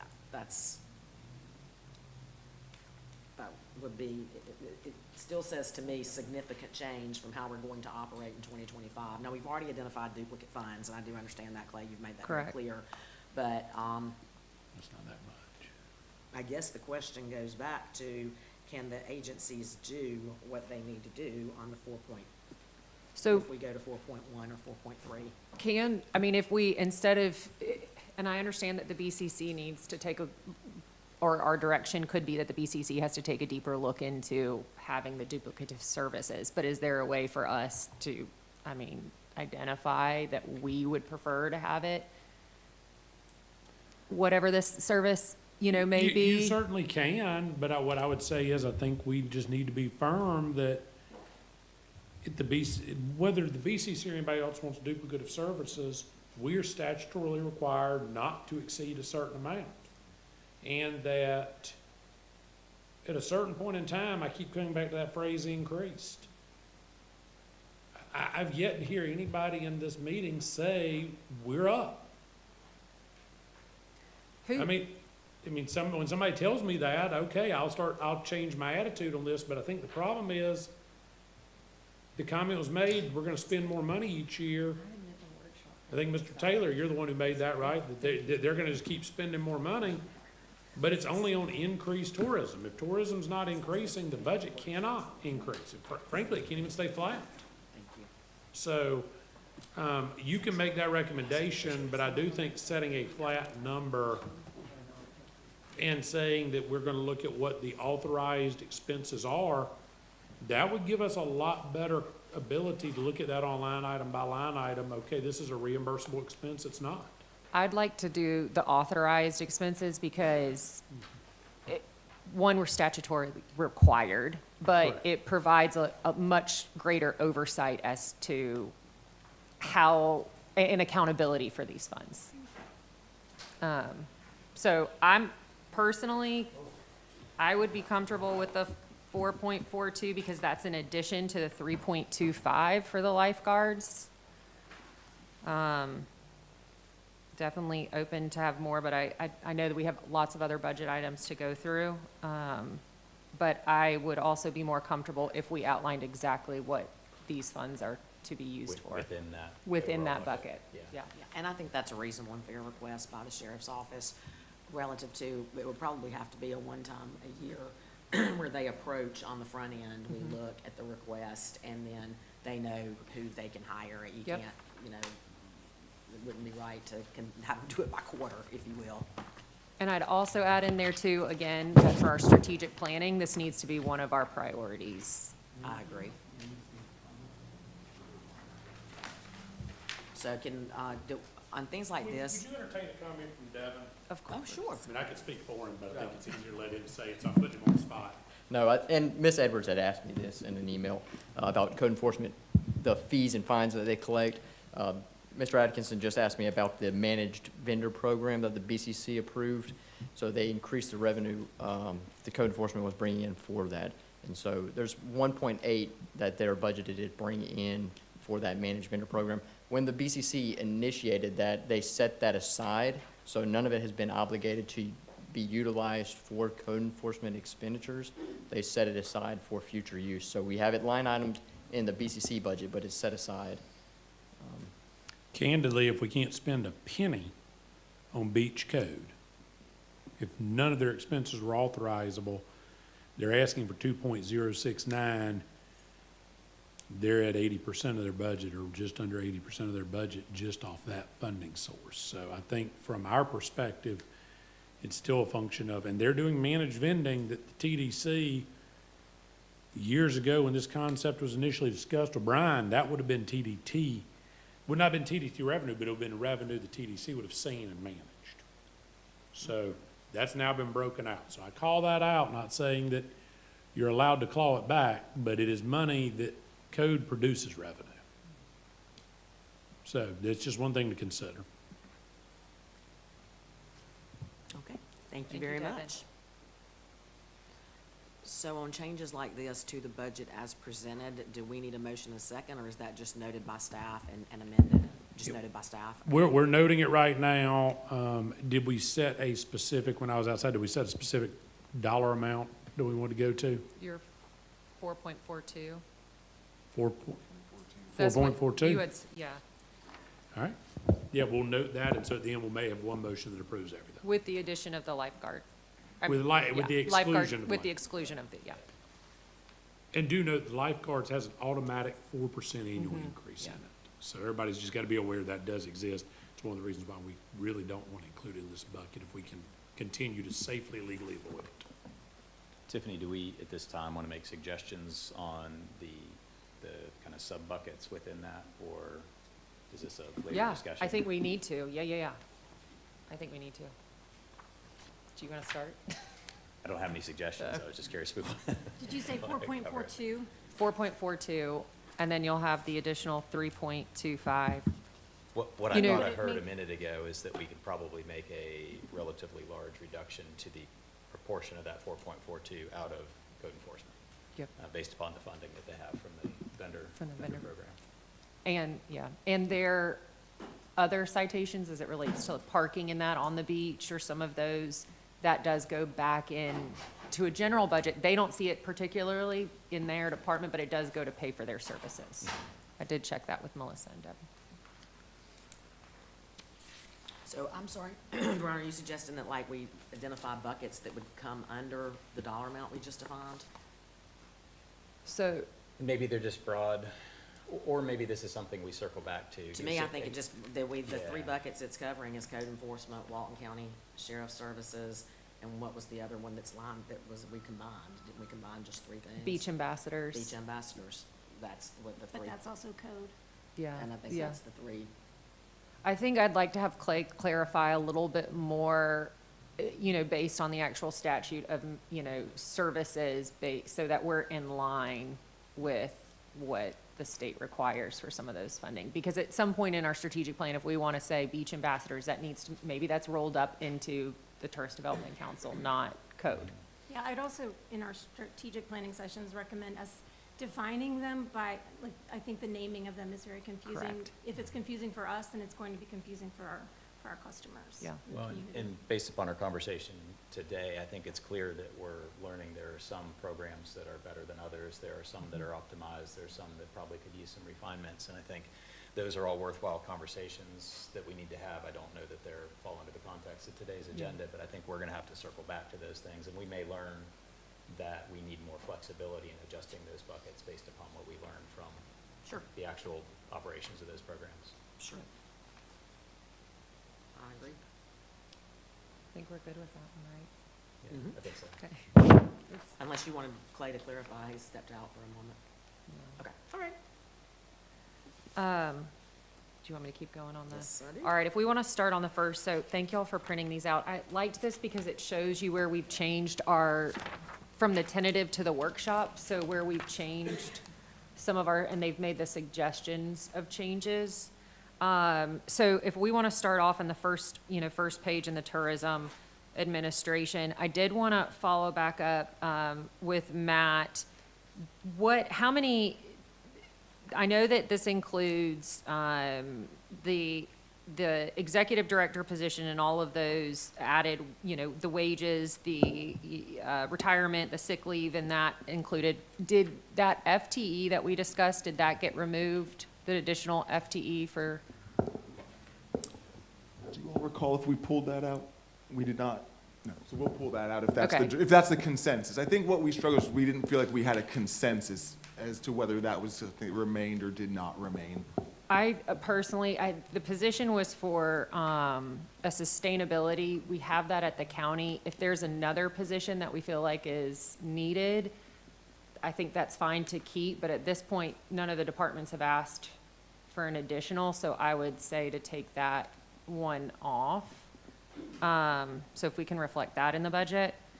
If you're looking through as well, I think that there's opportunity, the operating supplies. So I wanted to have a better clarity of what those operating supplies. So if you look at it, the budget is $78,000 for fiscal year 2024. We spent $67,000, and so this year it's 20 for 2025 up to April is 29. So I'm guessing the bulk comes during our peak season, but I didn't know exactly what's the difference between operating supplies and office supplies. How does that get broken down?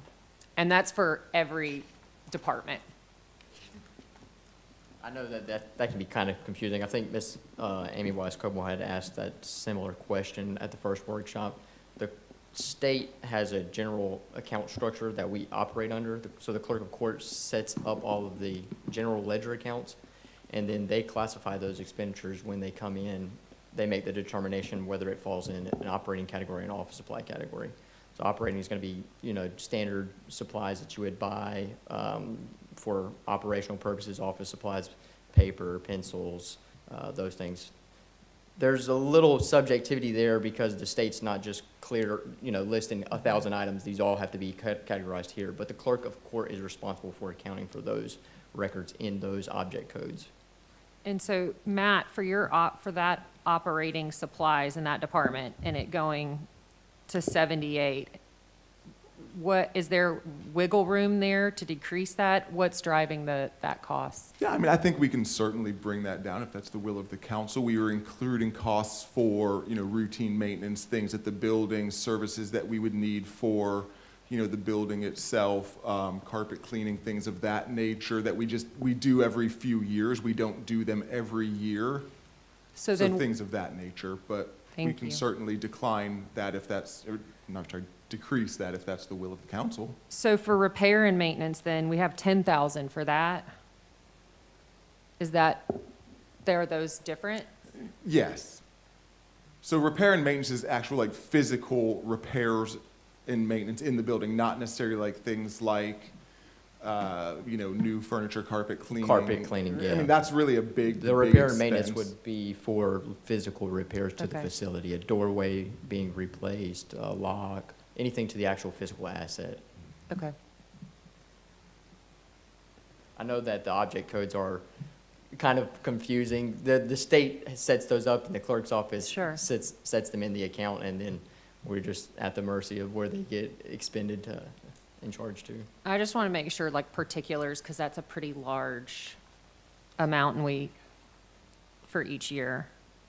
And I understand carpet cleaning, but right now it sits at 78,000. I don't know if anyone else has an opinion on that, but. One thing, if I may make a suggestion, it might be helpful to look at it overall, personnel services, operating, and then capital. That way you can see those big buckets. Here's what we have allocated in operating services for each fiscal year. And those are on those slide decks for each one of those departments.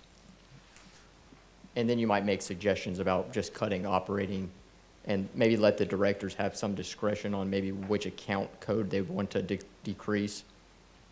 if you might be amenable to something like that. I'm fine with it. I just get really worried when we go into very large buckets, because this is kind of our end. So I do think that it's helpful to say, let's decrease maybe in these specific areas, but, you know, and I know I've said it before, but looking at some of like the sponsorship and, you know, I don't know, and this is local sponsorship or, you know, the per diem, you know, I don't know to what extent, if we have a large bucket there and we're just spending because it's there, that makes me nervous. Yeah, so when it comes to something like the per diems and the, you know, that, we don't spend that unless we actually travel, right? That's what we allocate for travel expenses, and I think, you know, we may have I think we briefly kind of touched on it the last time, that, you know, we budget for what we think we're gonna do, and then more often than not, we don't, you know, attend a lot of the things that we plan just for different reasons. But I think that's certainly an area that if, you know, you all feel we need to have a reduction, we can certainly have a reduction there as well. Well, and I understand that. No one's taking it out if they're not traveling, but there's, you know, a difference between an expensive hotel room and, you know, and not an expensive hotel room. And so I just want to be really, you know, conscientious of some of that. And when you look at the years past of actual to budget, we haven't even come close to hitting, but we keep going up every year on something like a travel and per diem. So there's just opportunity there, I think, Sure. to cut. Well, I think the question we're all asking is like, where's the fat in the budget? Right, yeah, And Matt, if I could ask you a hypothetical question, say somebody came to you and said, we need to cut X percent out of this budget, or we need to cut X number of dollars out of this budget. What are the top 3 line items you would go to say, hey, I'm gonna find that money? Yeah, I think it's a good question.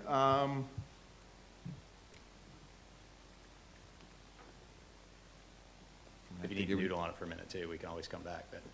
Yeah, no, I mean, I think, you know, if I was looking at it, I mean, I think it would probably be, you know, travel and training, to be honest. I think that's, you know, that's easily the simplest place to reduce those funds. Out of everything in the. So, I mean, in the budget? I will speak for admin. I don't No, want I'm to just- speak for, I'm even backing up a step. Yeah. right? Say we said, hey, Matt, we need to save $1 million, right? Where would we go to look for that? Now, I'm not saying that's attainable. Right, It's just right. this, a thought exercise. yeah, I mean, I think it's travel. I think it's training. I think it's probably, you know, some of the memberships and things that we have of that nature that we're part of. I think those would be the first places we would look. Freight and postage is very high that we don't ever hit. Yeah. So, freight and postage is one of those that's kind of weird. So 2 years ago, we brought the visitor guides and mailing all of our stuff back in-house. And we'd always had a mail group do it. And so you, say you request a visitor guide. If you went, when we went through the mail house to do that, it may get to you in 6 to 8 weeks. Now we get them out in 1 week because every week we take those instead of doing it that way. We never know how many is going to be requested, and then that's also what the visitor center sells of all their stuff, and that everything like that just keeps going up. I know in my portion of like freight and postage, I did go up a little bit just because how much postage costs to send out everything. So it does look a little odd, and then we did move some things around too. If it looks like that we don't need it, if we need something else, then I look at that and say, okay, we're not using that, where can we move that? And that's when I talk to Summer and Devin about that. But that is one of the reasons postage is so high, because we send every one of them out first class, no matter, so that way you get a travel guide within a week and not 9. So that was one of the reasons that, and it could be anywhere. We could have 800 this week, or we could have 12. So there's like no rhyme or reason as to how many we ever get. There's like nothing there, so. So last year, it was budgeted for 143, but was spent 9,000. So was that changed? Mm-hmm. Yeah, like I said, I can't, I don't know. I mean, I'm just saying that, you know, it could be 800 this month, and we also have more guides now that we're sending out too. So we have developed more guides to send out, so. And we did move some of that around once we realized it was overfunded, because those numbers came from what we were paying the mail house to do it. If you see what I'm saying? Yeah. The large number. So, I mean, it probably could come down, but again, I don't know. I'm happy to take it down or whatever you want to do. I think I'm just overall, everything is great. We just are not going to hit the same numbers that we hit last year or the year before.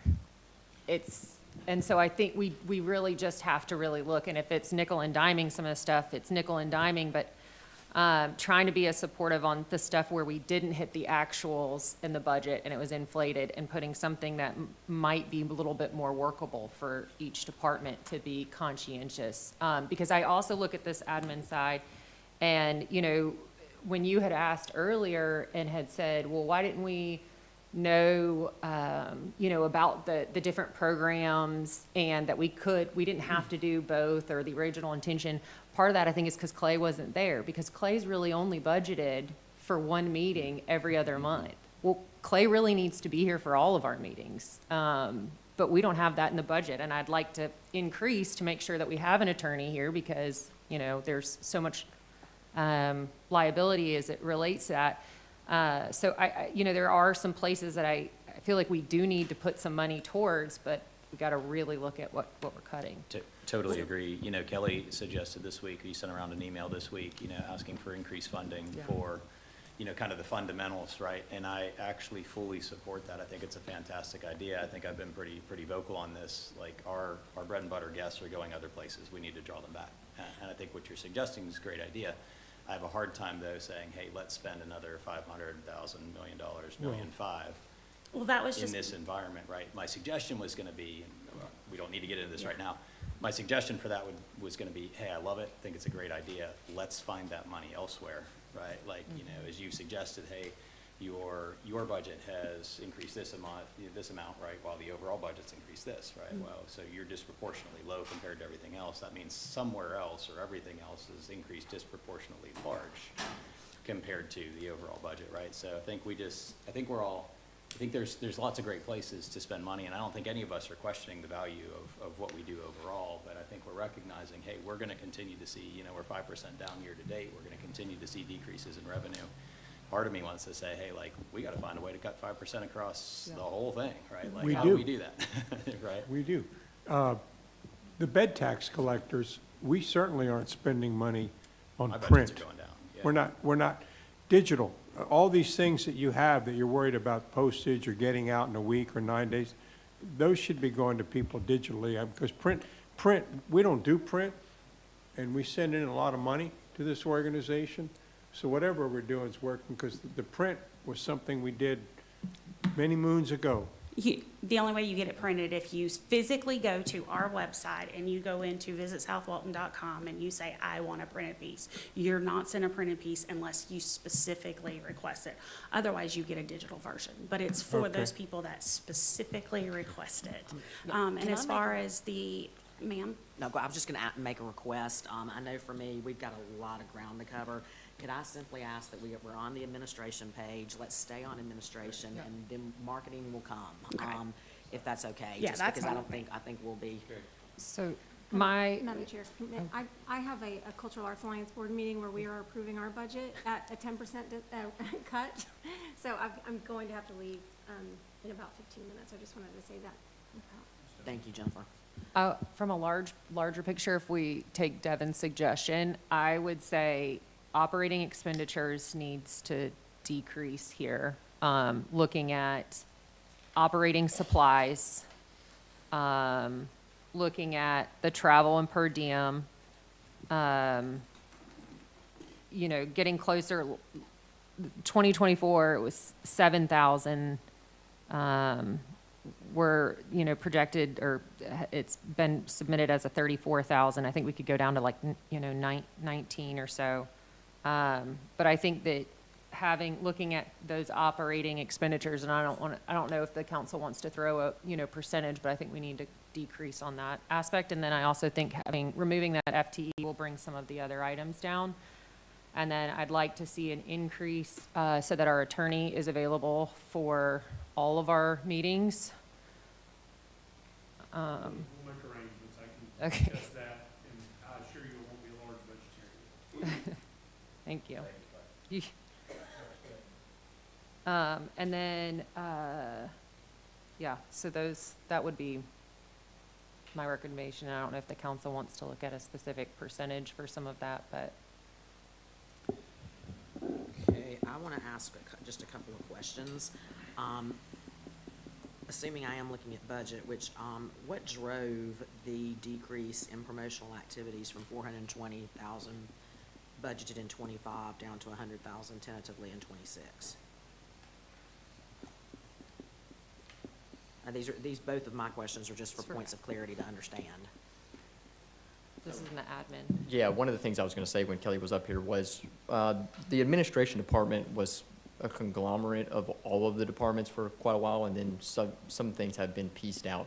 So one of the largest changes there was the actual promotional activities for the Sales and Visitor Center is now in the Sales and Visitor Center budget and not in administration. Okay, and then, on the professional services, it may be the same thing, but it's going up from 106,000 budgeted in 25 to 155,000 budgeted in 26. Yeah, and I believe, Mr. Algren can correct me if I'm mistaken, but I believe that the drive there was the lobbyists were budgeted in a different org, and we reallocated those to administration.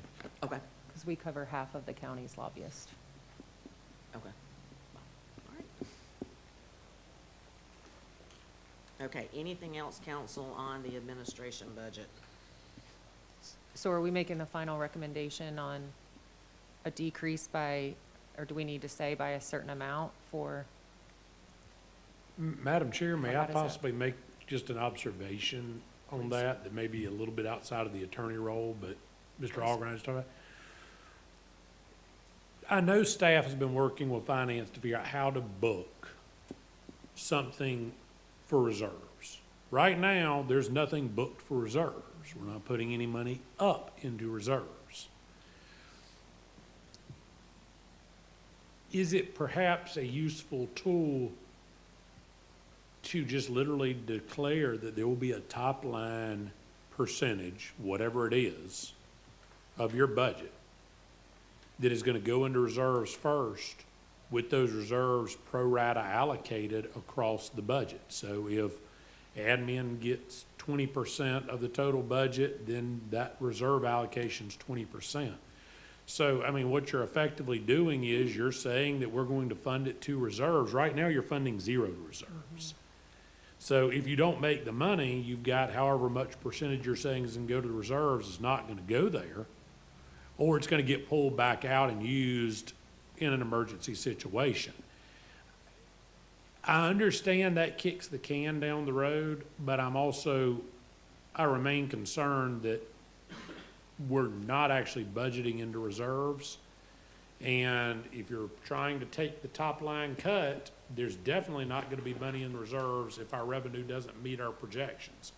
Versus if you say that's where it's going first off and we're not spending it, and it's got to come to you to be spent, you're safeguarding that much money. Now, as long as you are sharp enough with that knife about how much you allocate to reserves day one, then you're going to have money in a downturn, and you're not going to completely zero it out. But if you do, for some reason, put 10% up and shortfall 10%, you're still not cutting anything in the budget and you're fine. You're just not putting anything in reserves, which would mean exactly where you are right now today, zero money in reserves. Right now, you're planning to spend every penny you earn and have no idea what you're going to earn. So just as a utilitarian standpoint, I think there is something to be considered about allocating the money into reserves as what you're doing. I think it's directly what you're already talking about, councilperson. It's though, where are you going to put the money? And we've got to make an allocation of it somewhere. If you don't, they're just going to pro rata dump the money into unencumbered revenue, and it's going to get spent whether you like it or not. So to Mr. Taylor's point, we spend every dime we get. If you don't put it somewhere and put it in that reserve bucket, that's potentially what happens. And not a contingency fund. Legitimately, this goes into encumbered reserves that require council to address it. And we don't have a sinking fund. I look at the TDT and it may be foreign as a concept to some of you dealing with this, but when we look at our enterprise funds in the city budgets that we do with the municipal budgets, because we have water and sewer, natural gas, things like that, we have all these contingencies, sinking funds, allocated reserves, unallocated reserves, where there's no chance we're going to blow the budget because of how much money off the top has to get set there.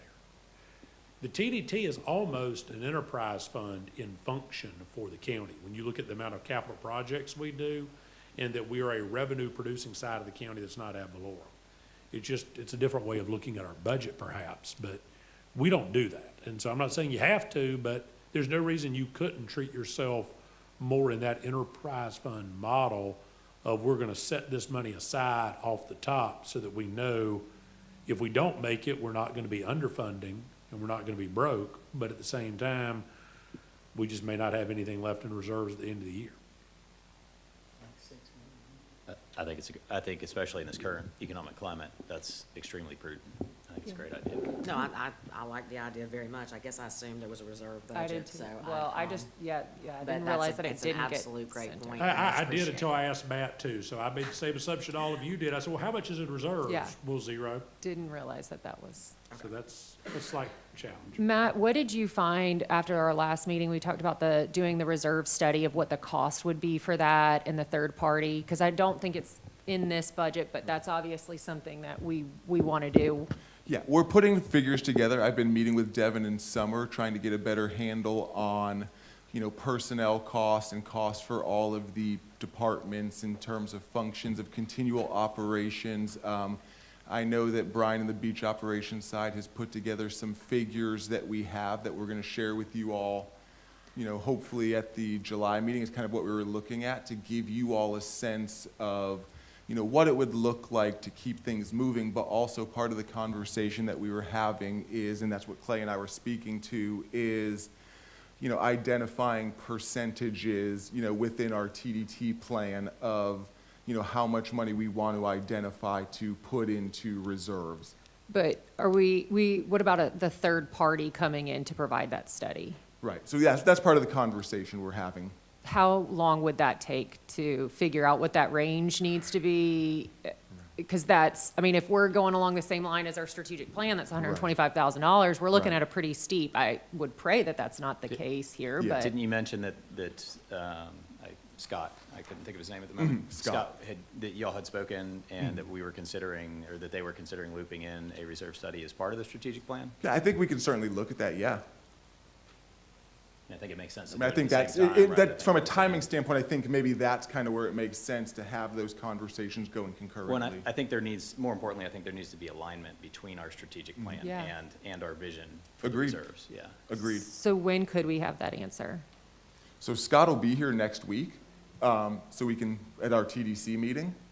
Is there a way for you to ask what that cost associated or him to do it and you in contact Yeah. each one of us? I would just like to have that before we even get going because I don't want to prolong and that's Sure. something that's, I know we had mentioned last meeting was Yeah. extremely important. Yeah, we have a call tomorrow morning. Okay. Scott and I, so.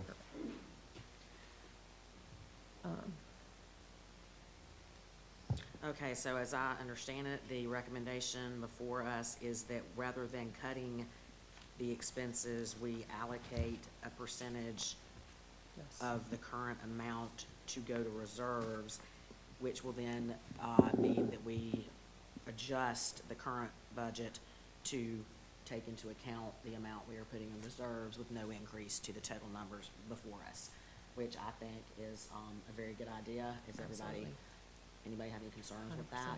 100% Okay, so then I think the next question is, what do we think on the administration reserve would be the proper percentage to send to the reserves as part of this budget? And that's what's hard to know without a without a reserve study, I understand, Yeah. but we gotta get the commission a budget, so, I mean, I think, I like it for two reasons. One, because I think it forces some savings. I think it forces us to put some money aside, but I think two, it gives, it empowers staff as opposed to us kind of going through here and nitpicking individual line items, it actually empowers staff to determine where those savings are best suited to come from. I would suggest we start at a minimum of probably 5%. I mean, we're looking at a year-to-date decrease in revenue of that figure already. Part of my frustration, and I know it's statutorily, if that's a word, required, the timing of doing the fiscal year budget, it's frustrating, right? Because it's June. We don't even know how this year's gonna end up. But it is what it is. And I think all that we have to go off of is what we've seen so far and what we're, kind of the overall climate and the feel of the marketplace at the moment. But I think a minimum of 5 would be a prudent place to start. Okay, so, anybody have a problem with the 5? No. Okay, so I think our direction to staff is that they allocate 5% of the total budget presented to us to reserves, and then adjust the expense lines accordingly to find an additional 5%. All right, shoulder season, I believe it is, and new product is up next. Can we do the same thing? I would do the same thing. Yeah, and I I might would do it do the across the board. same thing, and I would also ask the question, because I did watch the BCC, even though I was out of the state, to hear about the PGA aspect. I was very concerned, because I don't think the council understood what our motion and direction and why we cut it, why we made the motion that we did. Because of our fear financially. I don't think that's like, and I don't know if that was expressed enough, and I don't know if one of us needs to be an individual to express that. I have real strong concerns, especially when we're speaking to these, to our council commissioners, or to our commissioners, and they're not bed tax collectors. And, I thought that we'd kind of expressed that, but I don't think that was necessarily brought to their, I don't know that anybody Attention. during that meeting asked the question why, that this council had made the suggestion that we made. Well, and I certainly, I watched it from afar, wishing desperately that I had been there. I had been to the land use meeting that morning on the short-term rental ordinance, so I didn't feel like that day I could take the time, but going forward, I'm gonna commit myself, and I would have been happy to have stood up as a council member and said, the gentleman responded via email, the 6 million, you can go ahead and get ready, it's not negotiable, the 5% is not negotiable. Charles has said this, and I know this is a conversation for our July 1st meeting, so I won't get off track. But yes, I think it is imperative that one of us is there at every BCC meeting to assist in communicating why we've made the decisions that we've made. and I'd also, I don't know if it's a motion that's needed, but I'd also say that one of us needs to probably present the budget to answer any of the questions to the I think you can, without it doing it as a motion, is that the consensus of the 5 here? And what I would ask, with all due respect to those who could not be here today, it probably should be somebody who was at this meeting, would y'all be willing to designate someone from the 5 of you to present, who's able to present at the BCC meeting along with staff? I think, Madam Chair, Oh, sure. much like we operate at our other councils and other boards that we represent, realistically, staff should be communicating with the board that they're before right then. So we all speak as a council collaboratively. So the overall consensus of what we say, it is the determination of the council. However, that's Mr. Matt, or at that point, Mr. Kellenberger's responsibility really to stand up before the BCC to say, hey, what took place there was this. This is why they came to the consensus they were at. Am I wrong on that, council? Well, I didn't watch the meeting, but that didn't happen. And we have a chair that sits on the county commission that voted. We were unanimous, well, I take that back. We had the representative that represents Sandestin. Why one of us wasn't there? We figured we had a representative for the TDC there, and that did not happen. Nothing happened. So I guarantee you, somebody from this board better be the spokesperson for what this council has voted on. And that was not conveyed. That was not conveyed.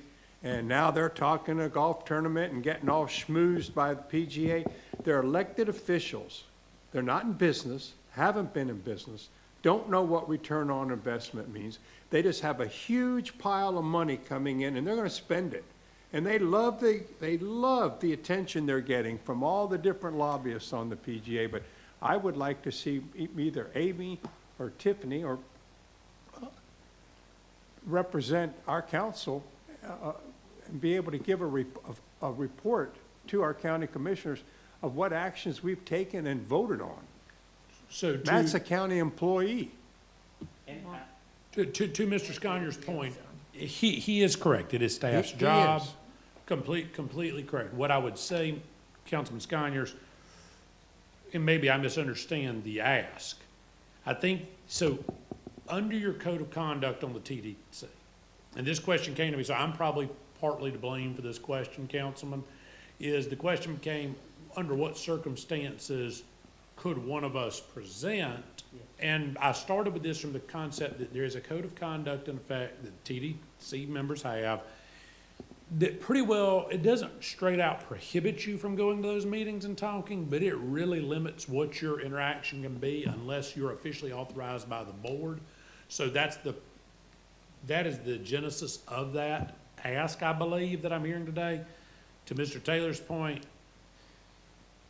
with no disrespect to Mr. Taylor, Mr. Moffett, or you. That's okay. You have a chair who is here who would be one appropriate. If Mr. Drake was here, I think he would well be less ideal to present it because he's sitting on the BCC. So your vice chair or your treasurer, and by the way, we've done this before, the treasurer was the one who always did present it, in all fairness.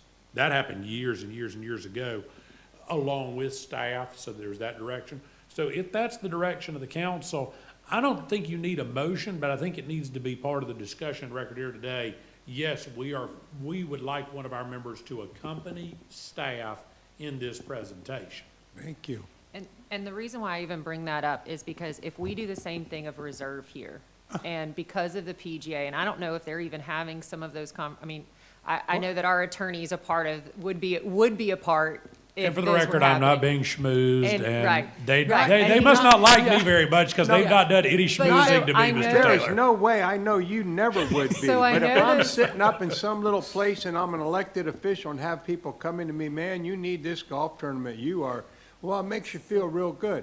We had a discussion here, and so no matter what we do, they're gonna find a way to Right. grab that money, and, 'cause So the reason why I asked though is that if we do a reserve here and we do a certain percentage, is that then open it up to be a number for the PGA? And I know we have 22 million in reserves right now in this shoulder season that they could pull from. But if we go ahead and we say this percentage, is that then eligible for them to use as their amount for a PGA? As And that's part- the only reason why I asked, because I didn't think we'd be in this position. As part of your motion, I would make it very clear that the intent of that reserve allocation is that it not be allocated for any expenditure as part of this budget, absent circumstances that require tapping the reserves as approved by this council. Okay. That becomes part of your plan. That requires a 4-1 vote to override it. And if you want to go a step further and say, to be clear, this budget excludes the PGA, you can do that as part of your motion. It just memorializes what you've already done. Doesn't mean they can't override you. They have that ability, but I it say takes if we have the 4 tournament, it's votes. gotta be in Defuniak. Okay, if we could take just one Keep moment, it Ms. local, Harris. real local. Yeah, Ms. Harris, did you want to speak?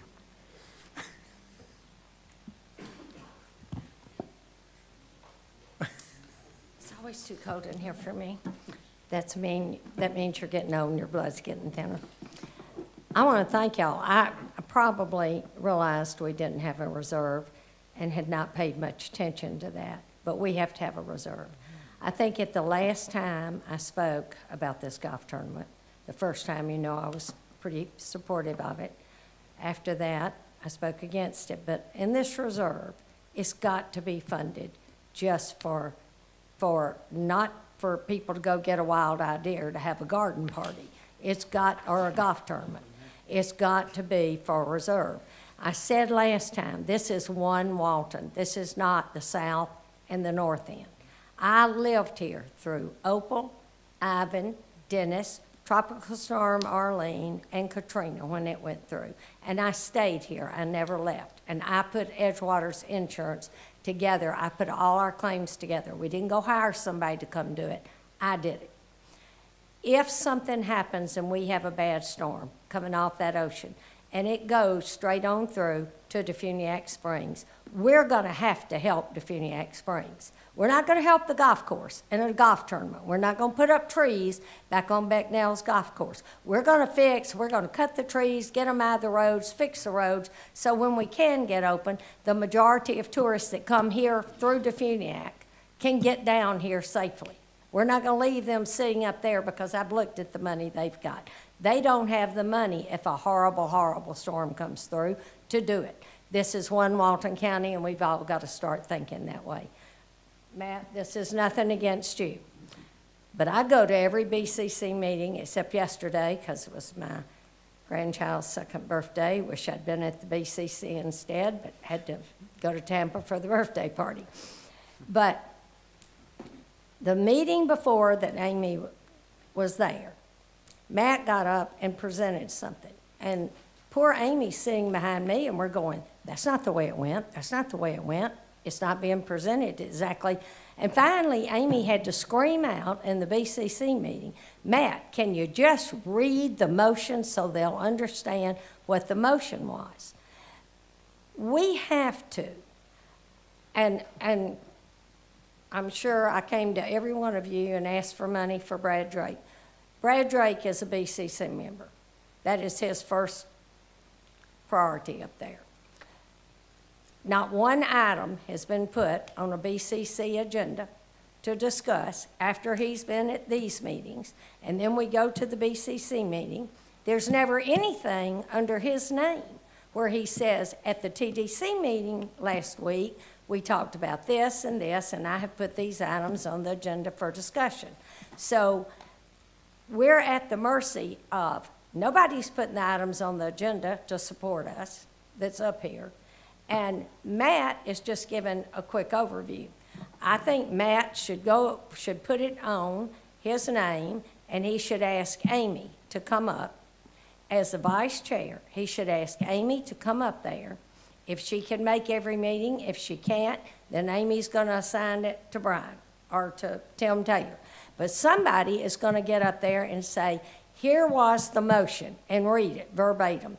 And then they're gonna say, here is why we decided what we did. Here were the discussion points on the good, and here are the discussion points on why we just really physically can't do it this year. That's what you've got to have. You can't just get up there and say, well, the TDC said so-and-so. No, you've got to explain to them. So now I've sat through God knows how many of these meetings talking about that golf tournament. All right?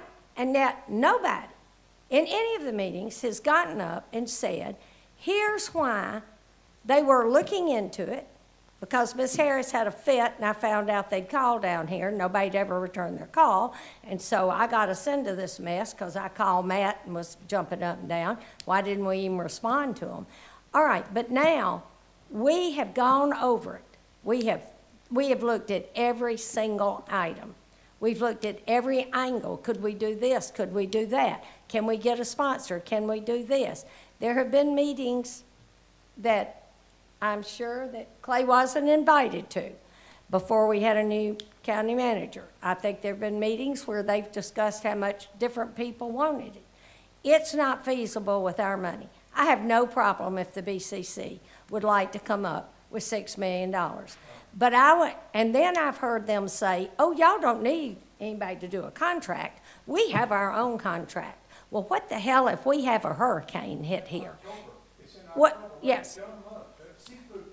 Every hurricane that's come here, Opal, Ivan, they've all been in October. But we have to have a savings account. Not one of you live your lives or run your business with no savings account. Now, I don't know how the BCC runs theirs because they all get a government check every month, whether we're shut down or not shut down. But Amy should be the one to go and explain, here's the hours we spent on this, and here's what's good, here's what's bad, and here's why we voted unanimously, minus the guy that runs Sandestin. Here's why we voted unanimously to do this. And then when it comes up to discussing the budget, our treasurer, who we elected treasurer to go around and do all the research for us on the budget, then she should go up. Matt should call on her. Tiffany, I'm volunteering you now. Matt should call on you. I was clarifying something on the Matt sheet. should come to you, and you should go up and stand before the BCC. And you should justify the budget and why we need it. The BCC has all kind of funds. They have all kind of funds that they call their, you know, we can get it out of this fund, we can get it out of that fund, we can grab it here. We don't have those funds. We're setting a budget based on we don't lose any more next year. We're almost $500,000 down in the south end in bed tax through April. $500,000. Almost $500,000 down. June is terrible. Any of you that sit up there and are collecting bed tax that can tell me June's gonna be great, well, I'm gonna come to your office, we're gonna look at it, because Edgewater's June is usually great, and it is not great. July's not even great. I talked to Amy about that. July is way off down here. So I don't even know if we can meet the budget if we stay on the same budget we've got this year and don't increase it any. I don't think that the bed tax, with no reserve to pull out of to fund it, I don't even know we're gonna make it. But we've got to think about also the people like Jennifer Steele. We have people here depending on those few amount of however much money that is. They bring things here every month. They bring things all the time here. It's not a one and done shot. And if we go one and done on this golf tournament and we lose money, I'm gonna be up here looking at every one of you saying, you knew not to do it and now we've lost money on it, and how do we pay it? And if there is a storm in August and we're shut down in October, we've never been told anything about, do we have to still pay the $6 million? Because they won't have time to locate it somewhere else. There are too many unanswered questions, and there are too many people that are attending the meetings that work at Sandestin that are coming every meeting to get up and talk. We should not allow anybody. They should raise their hand in the meeting if you work for Sandestin. And then Donna should say, 3 people, I'm gonna recognize 3, not 20 employees at Sandestin, to tell you how wonderful this is gonna be. And I notice the only time Bob LaCrosse seems to be here is when it's to discuss the tournament. Otherwise, he doesn't show up for the budget or worry about how we're gonna pay for anything. So I'm just telling y'all, this is one Walton County. It's got to be. We have to have somebody on this board that can get up and explain stuff, because you're not going to be able to count on Brad Drake because he's not at the meetings. So he can't describe why we're not for the golf tournament. He wasn't there. So that was, he, as our representative at that point, he said, why is this even coming up? Who's even gotten that started? Well, he had voted for it the week before at the TDC meeting. He voted yes on everything you voted for, and then he said, I don't know why this is coming up, let's postpone it. Not my problem. My problem is y'all are working yourself to death. We have to include these people that bring venues here once a year, that draw tourists, that we know draw tourists, because I can tell you the seniors tournament at Sandestin was not good. It never made any money, and I don't know why we think it is now. But I am going to be at every single meeting up here saying we also have to protect the north end if something bad happens. And we're all out of business down here for 3 months, and we can get back in business, and they don't have the money to do the things they need to do, rebuild bathrooms, rebuild gas stations, things on 331 coming down here. We have to help them, and that's all there is to it. And I'm not being ugly to any of y'all. Y'all are doing a great job. You've given up more of your time than any TDC board I've ever been to. I had a question asked of me. Why is Jim Bagby, who lives in Destin, doesn't even live in Walton County, why is he coming? Well, he's coming to help. But in the future, Jim will be paid by me as a consultant for Edgewater to attend these meetings when I can, because he was the TDC director here. He knows how it works. He knows what we've got to do. And I think he met his quota on sales, and all of you know that sales of real estate are way down. He met his quota in Walton County the 3rd month of this year. So I'm telling y'all, he's not here to butt in. He's not here to stop the golf tournament. He's here because I, at Edgewater, asked him to come to give us advice since he has been the TDC executive director before. And he has a lot of experience in TDC and bed tax and the laws of the TDC. So if any of y'all are concerned about me bringing him, you can certainly let me know, but I think he's a big contributor here. And the person on the BCC who made that statement will hear from me as soon as I get back next week. Thank you, Suzanne. You know, Boeing was a privately funded tournament, and they opted out the next year, and certainly they understood a return on investment, and so they only did it one time. And I think all this is great dialogue, and I agree with everything being said. I think this is going to be another big part of our July 1st meeting because of what came out of the commission meeting as far as direction relative to assigning certain people to be a part of the negotiations. So just for the sake of time, we may want to make sure that we get through this budget so that it's ready. I think y'all should at least agree that for Clay, We can do that. don't you think that could be an agreement today? And then you can bring it back up at the next meeting? Absolutely. But I It's think on that the should be agenda. something I think this that was my board suggestion votes to earlier. recommend to the full TDC council, because you never know if Bob's gonna be there, if it's budget too, if Bob's gonna be there or Brad's gonna be there. I I agree, think, and I do want to add one thing, though. She made a comment that is definitely one of the concerns. As I understand it, if there's a reason we can't host the tournament due to a storm event or otherwise, the PGA, based on their proposal to us, would have the option of reassigning it to a new date of their choosing, and if we're unable to accommodate, to a new location of their choosing. Matt and I have discussed this. I have a great deal of concern that putting it in Okaloosa County or Bay County because we have a storm that comes through here. You know, Hurricane Michael But we pay for it. missed us by 4 miles, give or take, or it would have been in Inlet Beach. Well, if that had hit us and not Bay County, they could go stick it over in Bay County, and we paid $6 million for Bay County.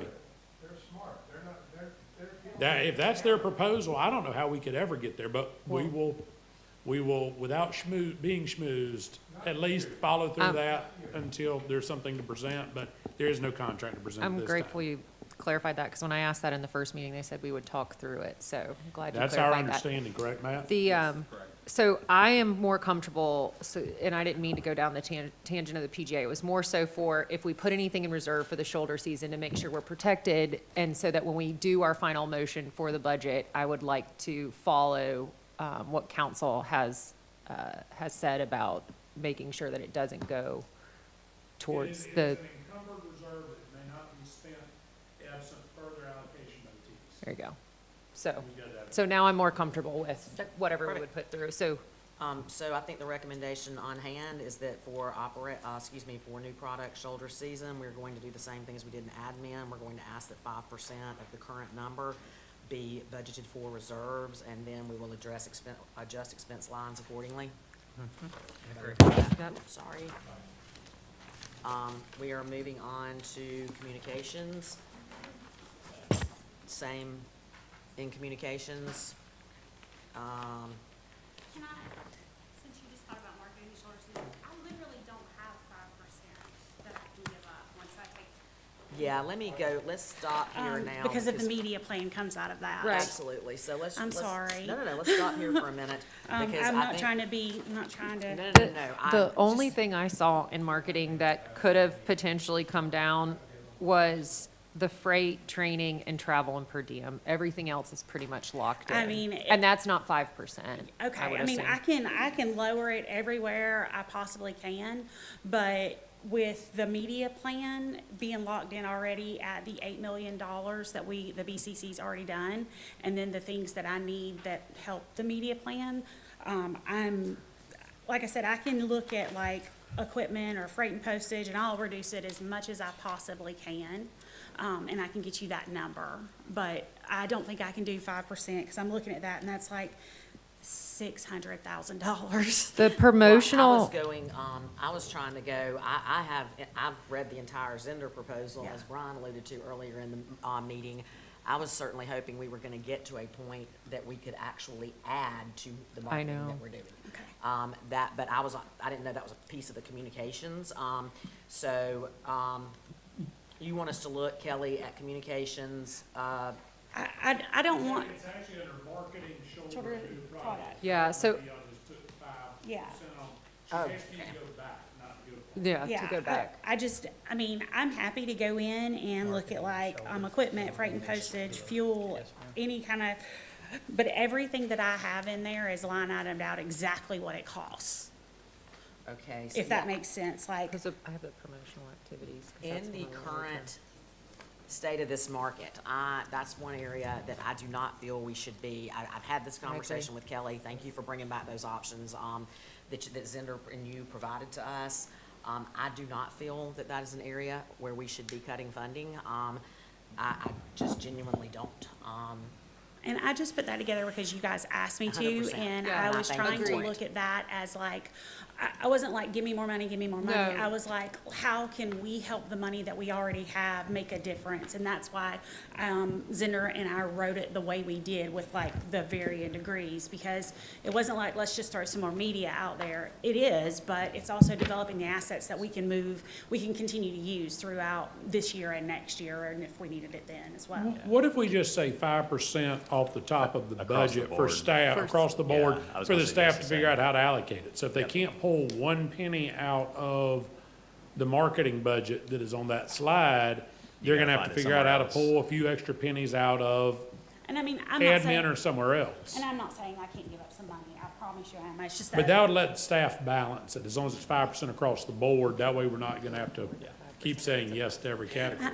I'm sorry. Kelly, as I Very much indicated before, appreciated. I'm actually fully in support of one of those 3 levels. I don't know which, and I'm not an expert on that. You are, right? Yes, sir. But I would also argue that we need to find that money somewhere else, right? Obviously, in an environment where we're trying to contract, right? And, I mean, like I said, I'm happy to look and see where I can go, but most of those are specific services that are like, this is how much these services cost, with exception of the media plan that's already been approved, and that's already been approved by the BCC. Yeah. So, just trying to figure that out. I'm happy to figure anything out. I don't want the proposal that I gave you guys to think that I was trying to take money away from No, anyone else. Totally, yeah, Okay. totally understand. If we did 5%, I would ask the council to look at lowering what the budget is, because I don't think it's going to be same as last year.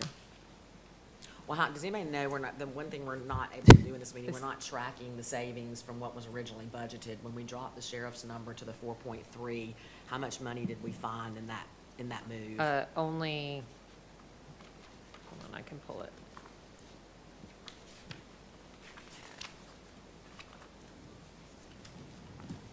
Looks like it was originally proposed all in at 10.2. Yeah, but that including included the lifeguard. 3. So if you took the 3 out, it's about, so if you took the lifeguards out, then it was 6.9, almost So- 7 million. So we're down 2.6. So you're down about 2.6. But that's, And that's a good start. That's close Can I ask a question? How much, some of these questions were resolved around expenses. So out of the community service officers program, how much was actually expense versus the allocation? Over a 12-month period. Now, I'm not talking about the first year. Oh. I'm talking about what we're anticipating this year, because that number's gonna be different. yeah. Ms. Bruce?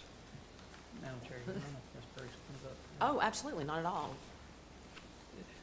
With the community services officer's budget, I know we're looking at actual expenses and reimbursements rather than the allocation by the Right, and I think I BCC. sent you that number yesterday. Yes. We could I'll probably pull pull it up. about 250,000 out of that, because we That's don't current need as though, much right? capital. No, and next year also. Oh, Mhm. okay. She said 750,000. Yes.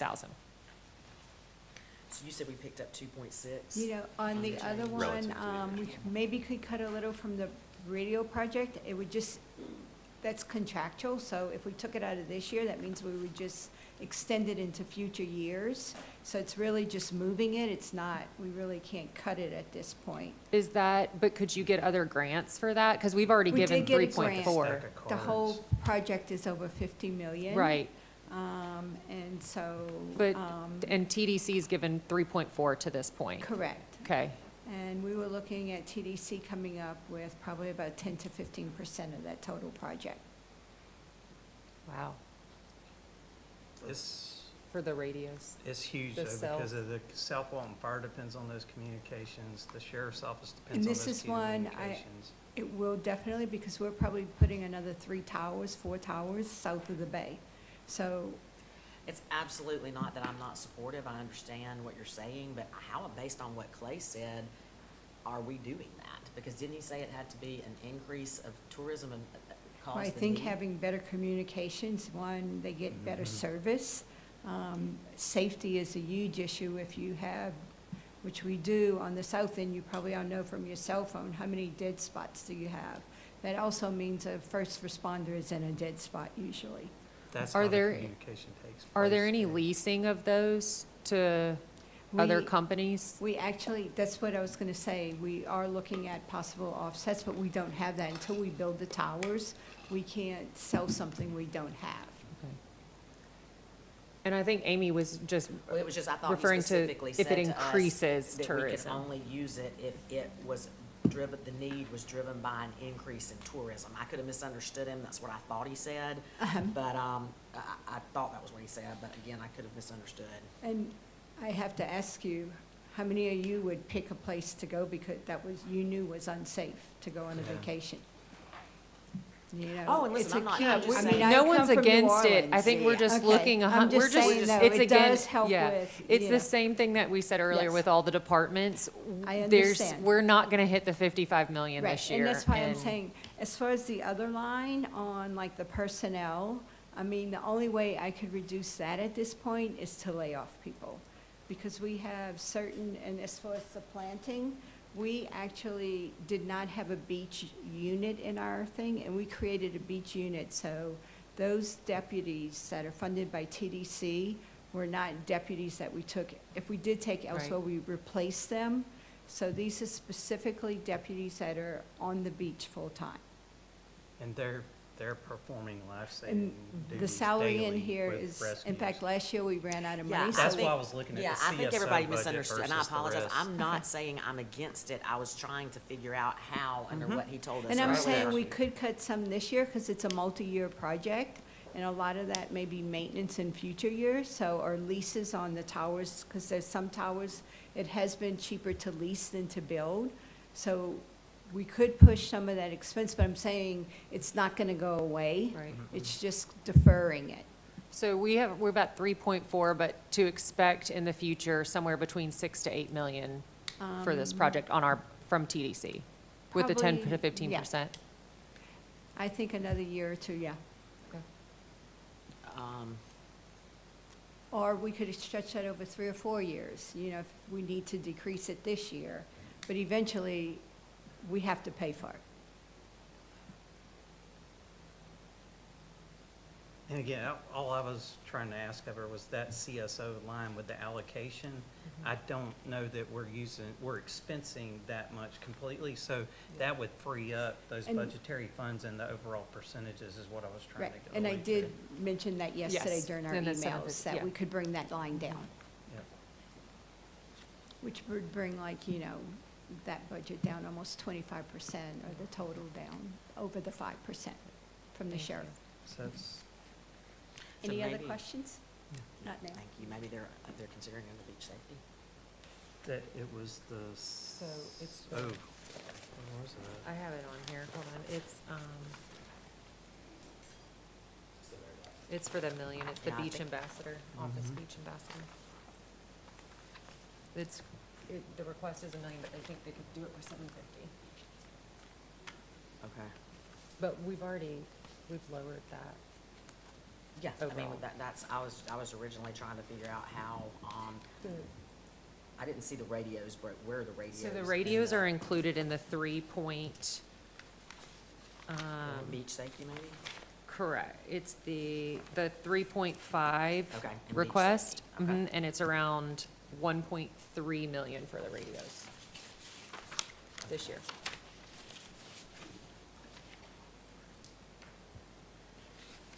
Okay, so, I think where we're at, correct me if I'm wrong, is we are at a 5% allocation of the total budget, still to discuss revenue, is going to be allocated to reserves, and we will adjust within the budget total, where we will find that. And again, I mean, you could bring the whole budget, the revenue piece down 2.6, that looks like the biggest piece that we found. But it concerns me that with 200% additional inventory, we aren't spending more, at least a decent, some more in marketing. That's just not a normal, relationship that you would see. And they also always tell you that I've always heard this and I've always practiced this, in a down market, the last thing you want to do is stop marketing. Yep. So I think that is definitely something. I don't know if everybody had a chance to read what Zendra and Kelly put together for us and the team. I definitely read through it, and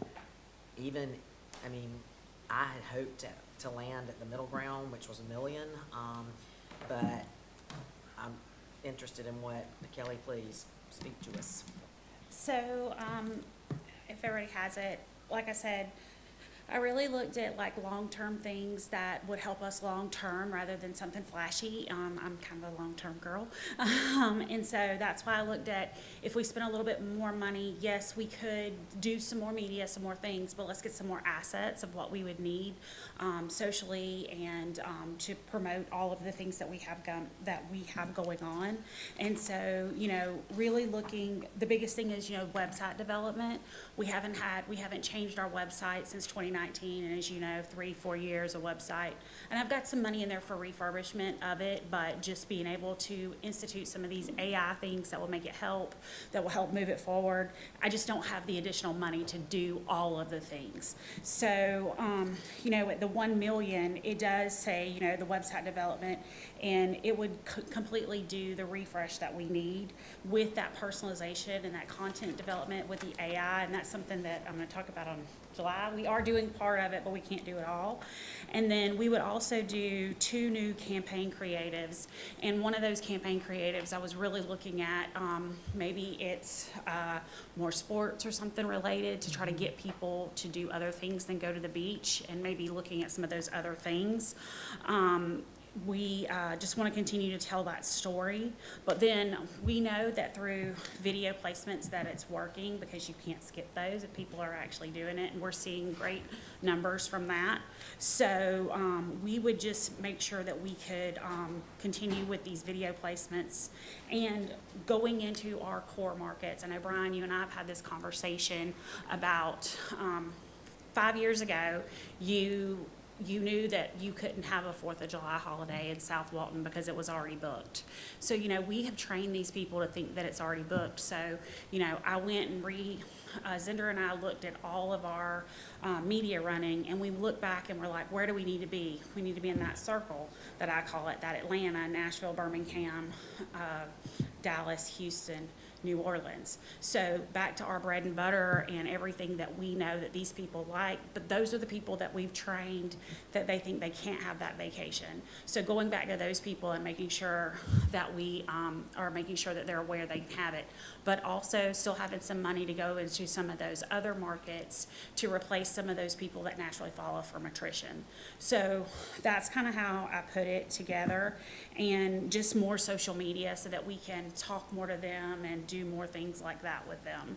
So again, I don't know what you guys want to do, or if you want to do anything. I just tried to put something together that made sense in all different categories. I mean, again, $200,000, if we haven't been able to update our website since 2019, it's definitely time to do that. I think you did a great job with this, and I don't feel like, again, in a year like this, maybe we stretch to the 1.5, but I would like to see us try to get the $1 million in. Matt, you can't hear me. I'm sorry. Yeah. Can you hear me now?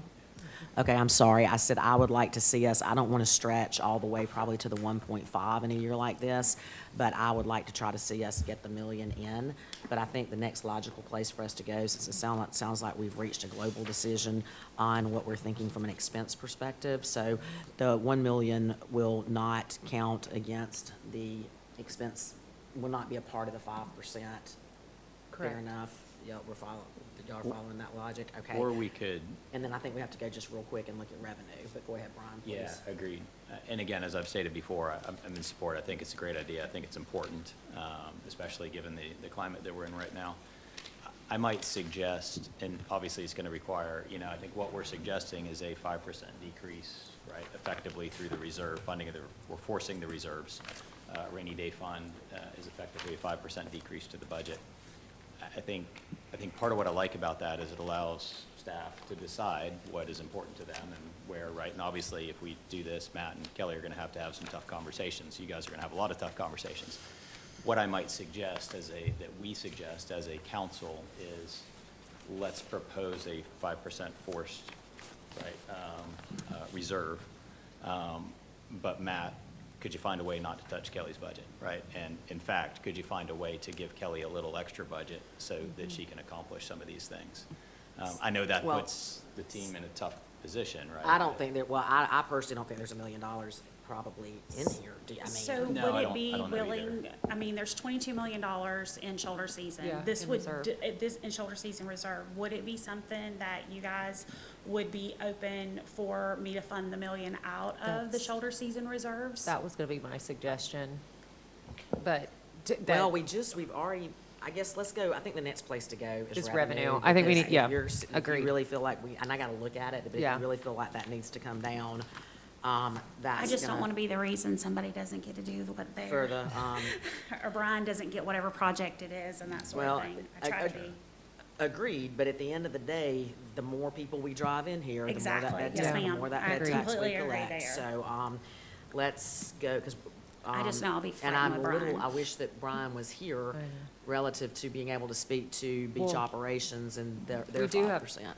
Oh, sorry, Yeah. thank you for I apologize, please. Dana, do you mind do you have putting in the thoughts? revenue as well, the slide for the revenue? Oh, sorry. Thank you, Lisa.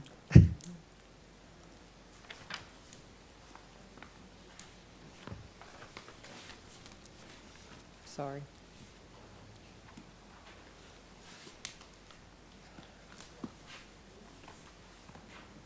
Okay. Thank you.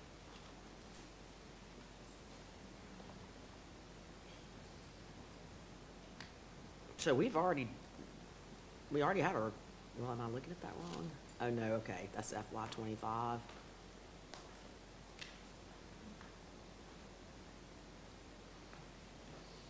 I'm gonna have to, Through April. let me try taking my glasses off and see if it helps. 64 in 2024, 2025. Is Do we have where we're budgeted? That has got to The be next slide. actual what do are you talking about for? for 25. Isn't that it on the bottom? It's at the bottom. That 55. 30, 31? Okay, gotcha. And right now, we're budgeted flat in 26. Those are revenues through April on the top. That's four. Shows you how low spring break was.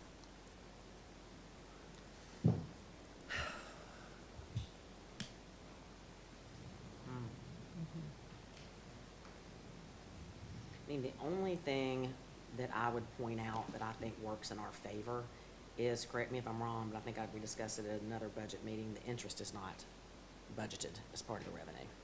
Well, Correct. We've got to consider, though, that I think we're in an economic climate where interest rates are more likely to go down than up this upcoming year.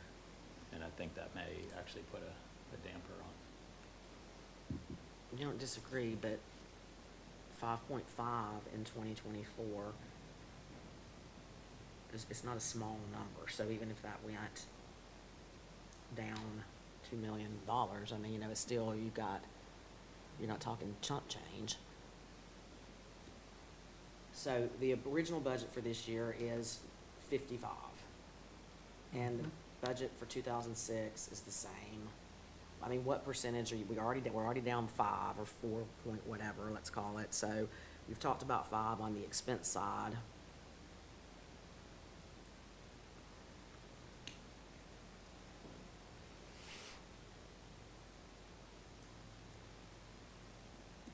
Hard to know where we're sitting right now. In a sense. April numbers does it- are hard. Does it matter? I know it does, right? But does it really matter what we budget for revenue? Because what comes in is what comes in, right? I think what's more important is what. Great point. So what I our didn't think expenses about it are. from that perspective. So that's a, And, It's a you know, zero I base. think ordinarily, as Tim would point out, right, if it comes in, we're gonna spend it, but I think this concept of forcing the reserves, yeah. I think if we force the reserves first. I then agree. that makes sense. It I kinda wasn't doesn't matter thinking from a what zero-based budget revenue. perspective. I mean, it matters next year, but. And I think the other thing we also have to keep in the forefront of our minds, obviously, I don't disagree, I'm talking to all my colleagues as well, I know where we're at, but we have a lot more inventory. So we Yeah. came out of April 11% up in bed tax collections. I bet most of you didn't come out of April 11% up. So I think there's a balance between, yes. Let me just pull it up closer to me. I said, we have to consider there's an enormous amount more of available inventory in the market. So we come out of a month like April, we were actually 11% up in bed tax collections, where you couldn't talk to very many colleagues. They're going to tell you they were 11% up in April. So that 200% inventory increase is a real, factor in all of this. So Tiffany, you're saying cut expense more because the reason revenue, to their point, I didn't think about it, is not impactful, is because the revenue we're going to get to is going to be the expense. Once they pull the expense Yeah. out, that's what the revenue becomes. I'm extremely comfortable with the reserve first and with the stipulation that council had made. That anything unencumbered cannot be used. Protects those reserves, and then, again, it gives the discretion to the staff. So I do think that, even if we had a little bit more of some insight as to where our numbers would be for season, but I do feel like it's well protected. I would like to see some of those changes that we requested earlier from some of the specific departments, but as a general direction to lower Okay, let me, expenses. so I guess we're negating the question as to whether or not, with Brian not being here, we do have a representative of Beach Ops in the room, but as I understand the direction of the council as it currently stands, we've already, pretty much in our discussion and decision-making today, we've picked up an additional 2.6 million based on the changes we discussed with how we're gonna handle the sheriff's department and code compliance. We are directing a 5% allocation to the reserves, and expenses between all departments, the heads of departments, get around the table and figure out that 5%, with the exception of we are going to add $1 million back to marketing, which means we've really only found you 1.6 today. Is that all accurate? That's accurate. And I would say the million, are we asking from the shoulder, from that reserves of the shoulder I'd prefer marketing to scene? find it out of the budget. My fear is. Oh, I don't think you can find it. I don't think we budget. can. I If don't we think go I- down- If we take it out of the budget, or if we take it out of reserves, suddenly we're gonna have a golf tournament where we spend $30 million out of reserves. Okay, so I'm trying to stay, we started this meeting today, and now we've already, with just what we've directed as a change, the expense has gone down 2.6 million. Yeah. We're all in agreement. So now, with putting $1 million back in marketing, we've already found 1.6 million. In addition to that, we are asking staff to allocate 5% to the reserves, and between all of them, find that additional 5%.